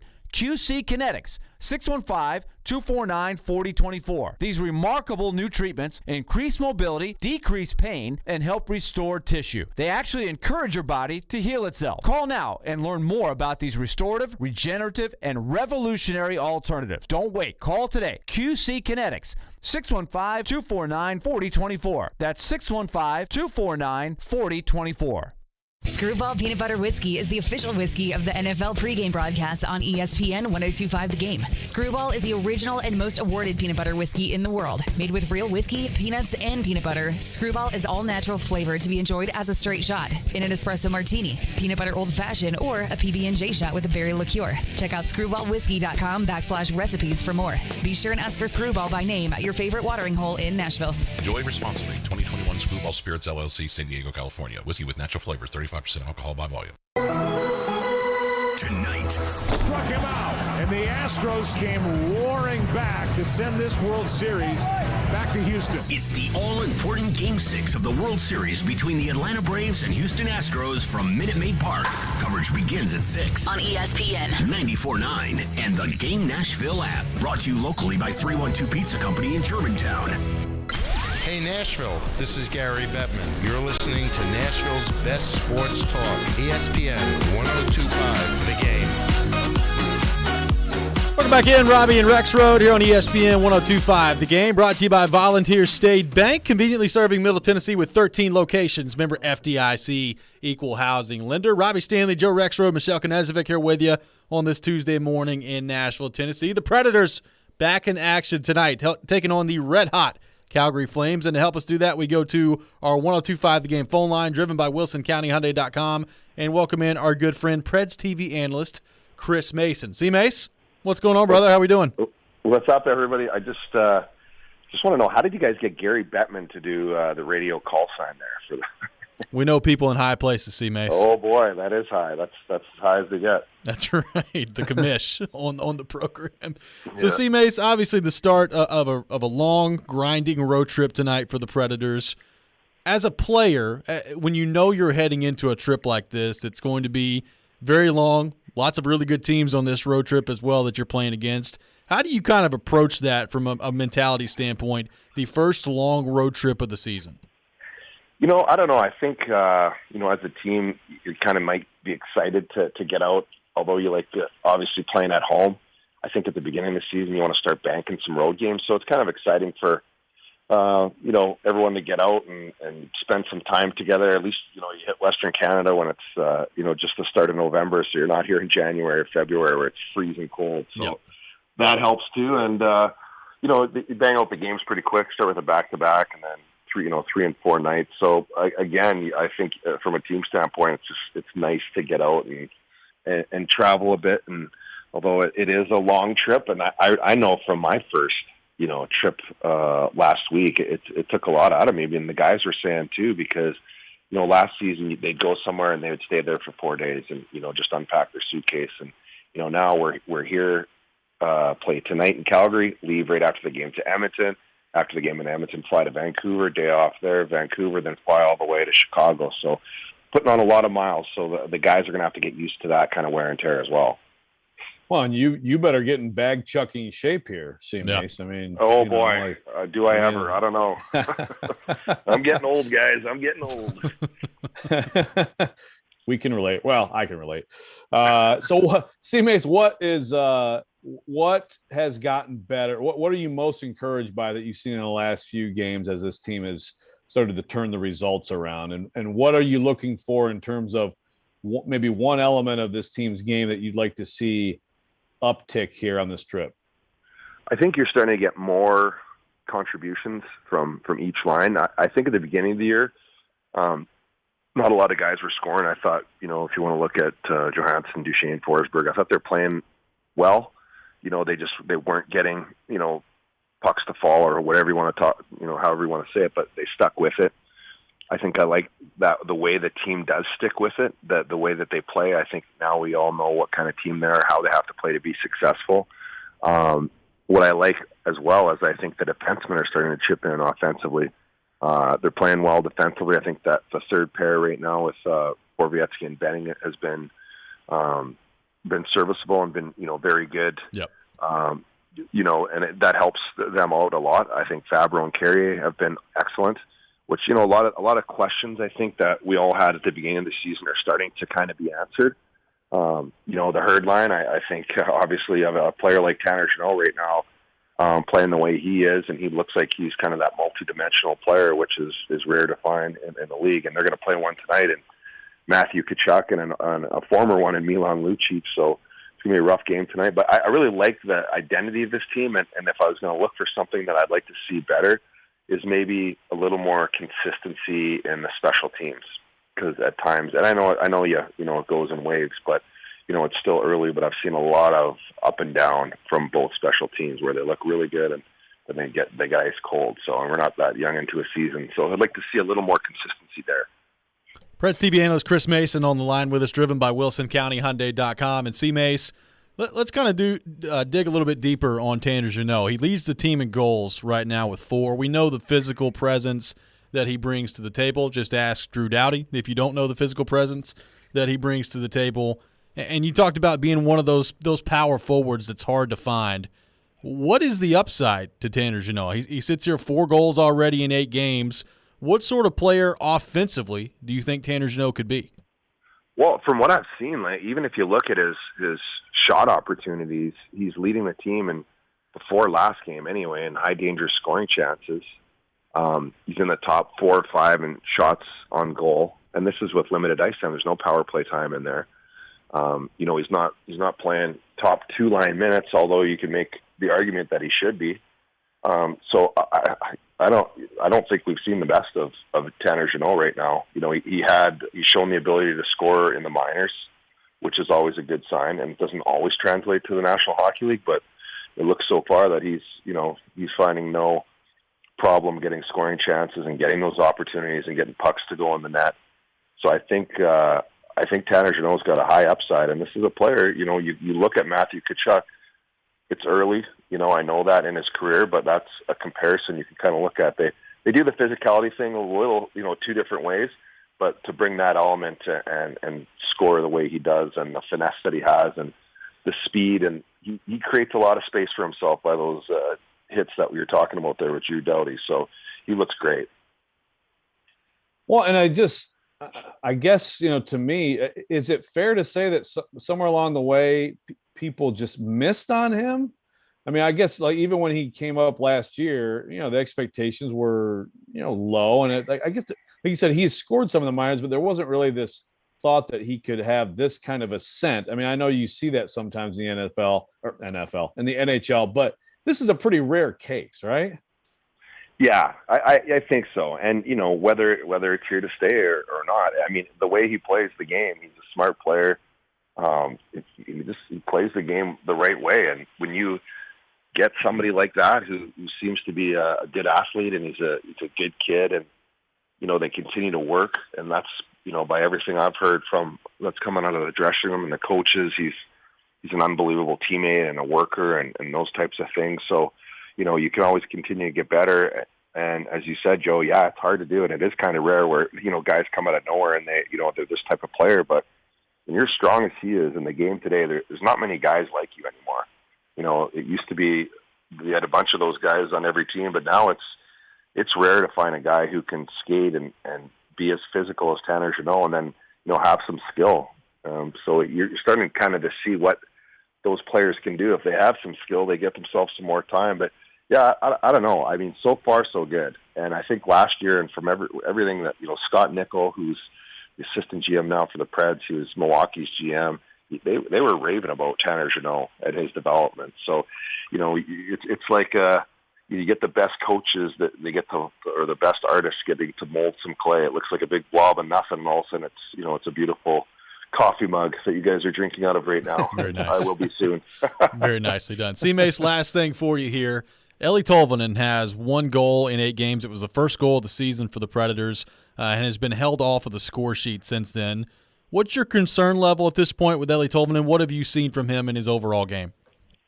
You know what? I think I'm not concerned in his overall game in terms of, the defensive side of things, but, you get Eli Tolvanen with a shot like that, you want the kid to score. I feel like he's getting the shots on goal. He's I don't know if he's still leading the team, but he's up there. But there's just a little jam or something missing. I feel like he's kind of turning away from checks sometimes and getting the spots a little late. He works hard and he battles when he gets into the physical battle, but I just feel like he's just a half second too late maybe with a lot of his game right now. The physicality side of it that he showed a lot, surprisingly, last year.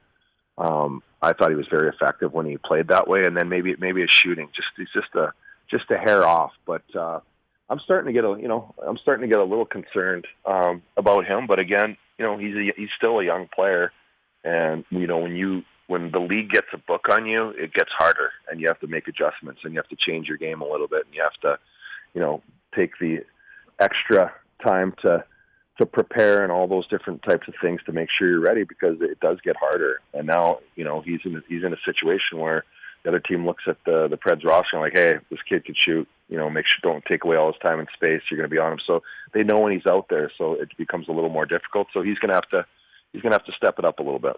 Preds TV analyst Chris Mason has been our guest here on Robby and Rexrode. Joins us every Tuesday at 9:30. C-Mace, we appreciate you, man. Thanks for taking time to join us this morning. All right. Thanks, guys. Have a great week. Absolutely. Chris Mason, Preds TV analyst, our guest here on Robby and Rexrode. When we come back, it is time for Preds Pick to Click. Guess the goal scorer. Be the first caller at 615-737-1025 with your opportunity to guess the goal scorer for the Predators as they take on the Calgary Flames tonight. We'll do that coming up next. This is Robby and Rexrode here on ESPN 1025 The Game. From the Fox 17 News Code Red Weather Center.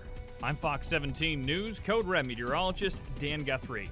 Temperatures this afternoon only warming into the upper 40s and lower 50s under partly cloudy skies, and we stay in this territory for the rest of the work week.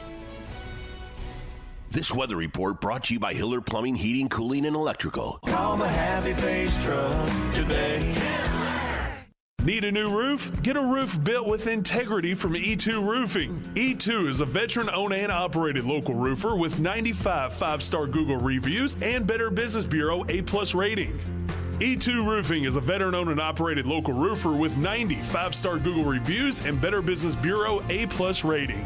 E2 assists customers with roof repair and replacements through insurance claim assistance. Find out if insurance will pay for your new roof with a free inspection at e2roofingnashville.com. Genesis Diamond's biggest and final sale of the year is here this weekend. It's an incredible event with savings of 20, 25, even up to 35% store-wide. Rings, earrings, pendants, bands, bracelets, nothing's held back for this once-a-year 3-day extravaganza. Acclaimed designers are here with expanded collections and extraordinary pricing. Plus, get 0% interest financing. The final store-wide sale of the year with discounts up to 35% this Friday, Saturday, and yes, open Sunday for this great event. Genesis Diamonds, Green Hills and Cool Springs. See store for details. When Genesis Diamonds has a sale, you know it's the real deal, and it's happening this weekend. Our final store-wide sale of the year with deep discounts up to 35% off. This is the big one. The one where the staff knows they can break all the rules. Plus, the selection is nearly doubled with designers here from LA and New York with their entire collections, all of it on sale. This is the last and best jewelry buying opportunity of the year. Save up to 35%, zero interest financing. Friday, Saturday, and Sunday only at Genesis Diamonds, Green Hills and Cool Springs. See store for details.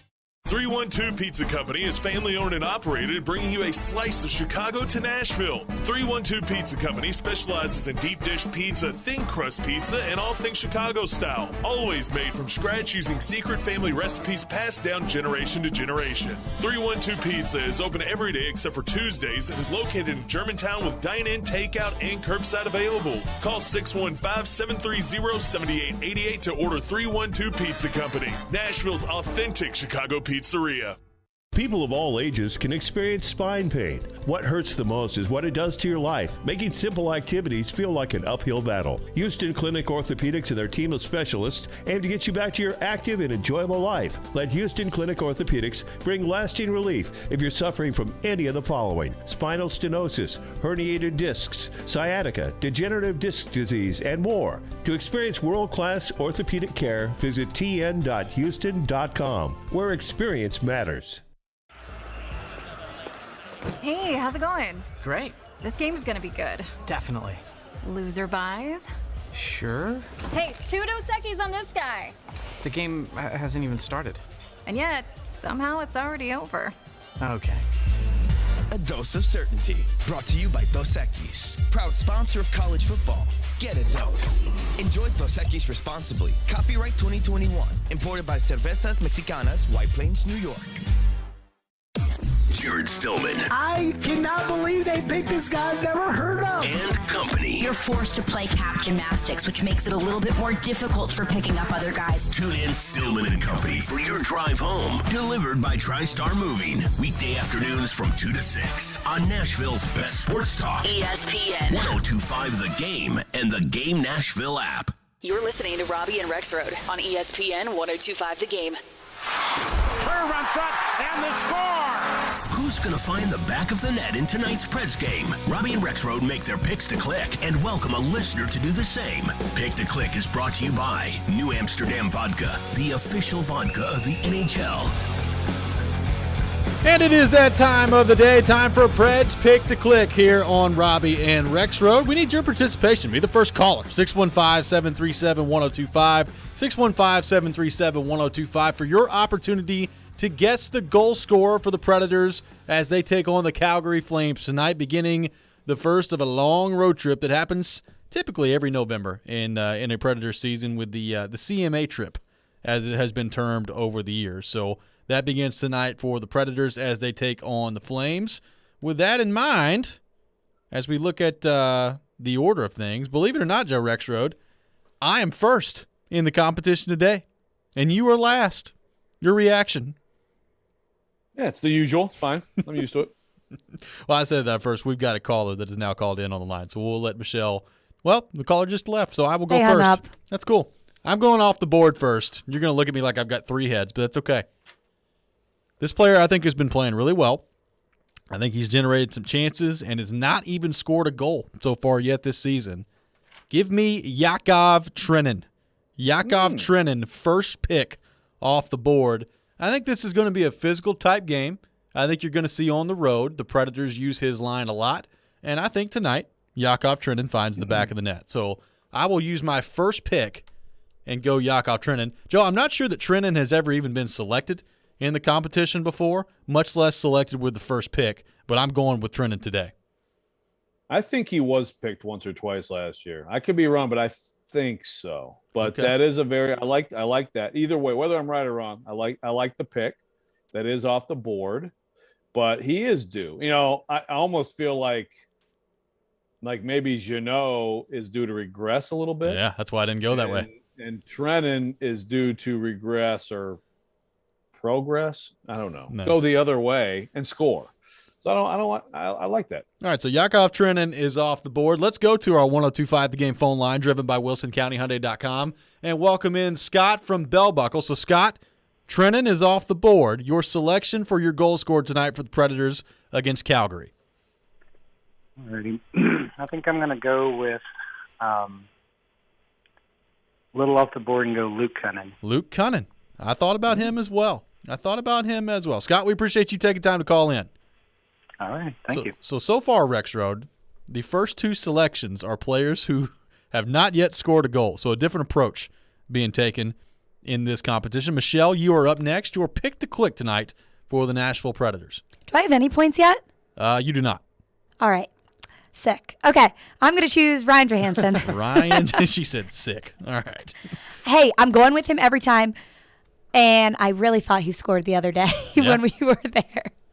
But not quite. But he will. In Calgary, I have a feeling. Joey, please. There you go. So, Joe Rexrode, you have a unique opportunity on the table for you that we've not had before with the fourth selection. Are you going to take it? Are you going to go where I think you're going to go? The final selection in today's edition of Pred's Pick to Click. Yes, Matt Benning. No, Philip Forsberg. Thank you. Philip Forsberg selected with the fourth pick. That is definitely the Big farthest he's ever made it, surprise. right? Definitely.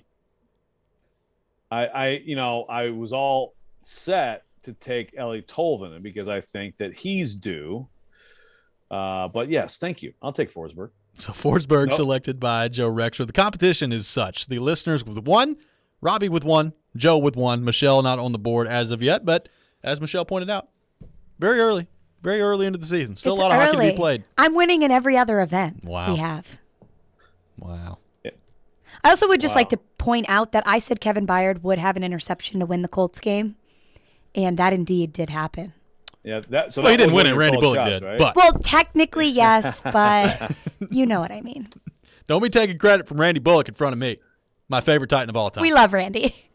That is a heck of a called shot, though. That is a heck of a call. Heck of a call Very shot. well done by you. Thank you. Thank you very By much. the way, in Pigskin Pick'em, I think I went 1-5. So I was just 2-4. so you guys know. So yeah, it's not didn't 5 go and well. 1. Didn't go well. Holy cow! So that's over. We should just split the competition now. Yes. We should just have you and I go against each other, and Michelle put her in the I'm majors. 35 and 12, I think. Victory parade. I love how she's got all of her stats prepared too. He's like, I'm 35 and 12. Just so you guys know. This has a nice ring Ready to to it. go. Ready to go. All right, Joe Rexrode, by the time we're on the air tomorrow, the NFL trade deadline will have come and gone. What are your expectations? How surprised will you be if the Titans don't make a move today? What do you think the reaction of the Titan fan will be if they don't make a move today? Yeah, I think I'm sure that I think there's a lot of fans and a lot of trading deadlines who really want to see something done. I won't be. I mean, I expect the Titans to not do anything. I expect ultimately that there won't be another move. But certainly won't be surprised if there is one. I've got to think that every phone call's being made here today. It's just a matter, can you actually find the right deal? Get someone who's worth trading anything for and then not have to trade like valuable draft capital. I mean, I have my doubts, but we'll see. I mean, I think they're one of those teams that should be out there looking. There are some teams now that are clearly selling, and maybe they can make something work. If it's anything but a running back, I'd be surprised. I could buy a tight end. I don't buy that they're looking to trade for a receiver whatsoever. Like, I put that at like less than 1%. I mean, I think it's a running back. or a tight end maybe, but probably a running back if they do anything. Really interested to see what happens with the Titans. Interested in like the arms race in the NFC as well. The Rams making moves. We'll see how the other contenders follow that up. I mean, Tampa Bay, I don't really know that they need to make moves. They just need to get some guys healthier. You've got, obviously, the Packers. They just lost Tunyon for the year, so my guess is they're probably making some calls on some tight ends today. I wouldn't be shocked to see Evan Ingram end up in Green Bay from the Giants, so we'll see what happens on that front. But maybe it's just going to be the Adrian Peterson show at running back for the Titans. Interested to see how that goes. Well, Peterson, McNichols, maybe Sargent, maybe Blasingame. I feel like they need another name there. And I don't know how much you can really count on Adrian Peterson to give you. But I will say that if the Titans offensive line is at peak performance and health, and Tannehill is at his best, and Julio Jones can play, and Todd Downing has good game plans, then whoever's at running back is going to be set up to have some success. And this can still be a balanced, productive offense. It's a lot of ifs, probably the biggest if of those being Julio Jones. I mean, he's critical. And I will say this on the receiver front, if you don't feel good about him, if you're the Titans moving forward, being consistently on the field, then maybe you do look at receiver a little bit more. Two things very quickly. Number one, Jeremy McNichols getting a lot of love on Good Morning Football this morning as a potential fantasy waiver wire pickup, which is good to see. We love McWeapon here in this town. Number two, very quickly, do you think Jeremy McNichols gives up number 28 to Adrian Peterson? Yes or no? Oh, wow. Hadn't thought about that. I'll say yes. I'll say yeah, probably. We'll see what you got to do it, right? That's right. That's going to do it for us today here on Robby and Rexrode. We'll be back to discuss all things NFL trade deadline tomorrow, the Preds game tonight as well. So lots on the table coming up tomorrow. Darren Donica Chase is up next. This is ESPN 102.5 The Game. The MTSU Blue Raiders live here.